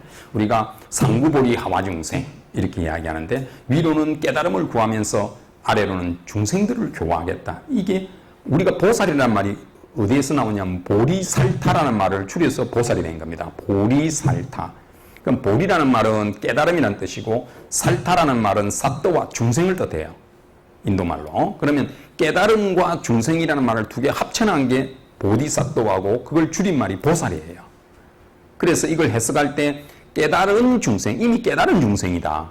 이렇게 번역하는 수도 있고, 깨달음을 향해서 나아가는 중생이다. 이렇게 말하기도 해요. 그래서 어쨌든 이 보살 도를 행한다. 그러니까 불교는 우리가 마음을 일으킬 때도 보리심을 일으켜야 되는 거야. 깨달음을 향해 나아가겠다는 마음을 일으켜야 되고, 그 마음 속에는 중생을 함께 교화하겠다는 그 마음도 같이 들어가 있어야 되는 거다. 그 마음을 일으키는 자, 이래 되어 있습니다. 보리의 마음을 일으키는 자, 그 말이죠. 그래서 아까 말씀드린 것처럼 이렇게 여러 내용을 합쳐서 안욕따라 삼맥삼보리라는 한 단어로 이 구마라집 스님은 번역하고 있다 하는 것이고, 여기도 보면 한문본에서는 열애만 되어 있지만 이 원문에는 응공정변지까지 넣어놨단 말이에요. 열애 응공정변지. 원래는 이제 열애 10호까지 다 가면 더 많이 있겠지만 딱 잘라서 그냥 열애 응공정변지 이렇게 되어 있습니다. 그죠? 그래서 여기에 결국 내용이 뭐냐? 이 내용이 결국 뭡니까? 이 금강경의 핵심, 수보리가 지금 이 금강경 전체를 통해서 뭘 얻고 뭘 하고 싶은 거냐 이거예요. 그게 이거죠. 그죠? 보살성에 굳게 나아가는 선남자인이 어떻게 살아야 하며, 우리가 어떻게 살아야 됩니까? 깨달음을 향해 나아가는 우리 중생들은 어떻게 살아야 됩니까? 보살심을 내는 거예요. 보살심을 내어서 어떻게 살아야 합니까?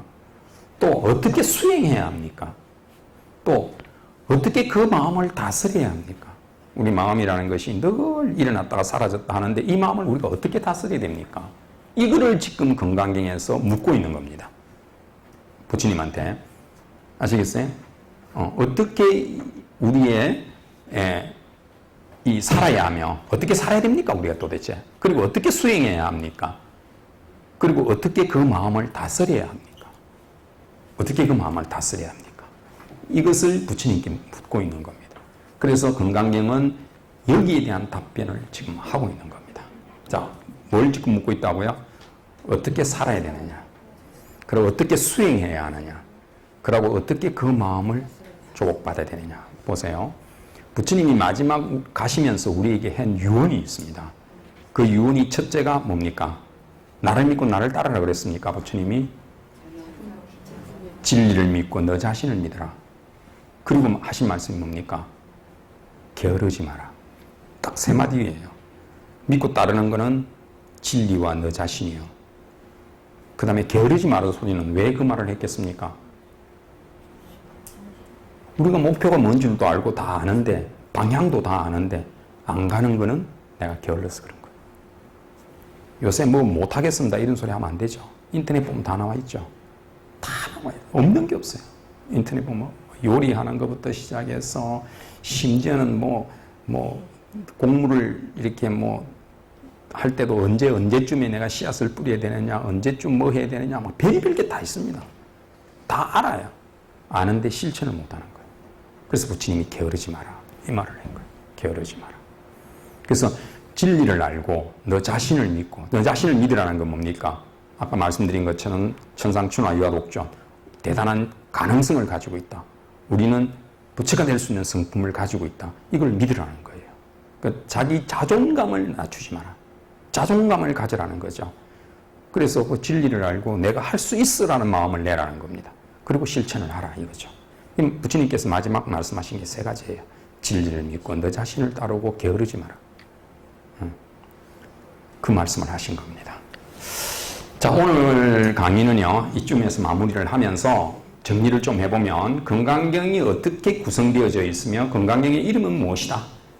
그 내용은 무엇이고 거기에 주석을 한 분들은 누구가 있고 하는 내용들을 전반적으로 설명을 드렸고, 그 다음에 공사상, 이 건강경의 핵심이 공사상인데 왜 공이라고 하느냐에 대한 설명을 좀 드렸고, 그 다음에 이제 본론으로 들어가서 건강경이 어떻게 시작되는가, 수보리가 부처님께 어떤 질문을 했고 여기로부터 답변이 이제 다음 주부터 펼쳐지게 됩니다.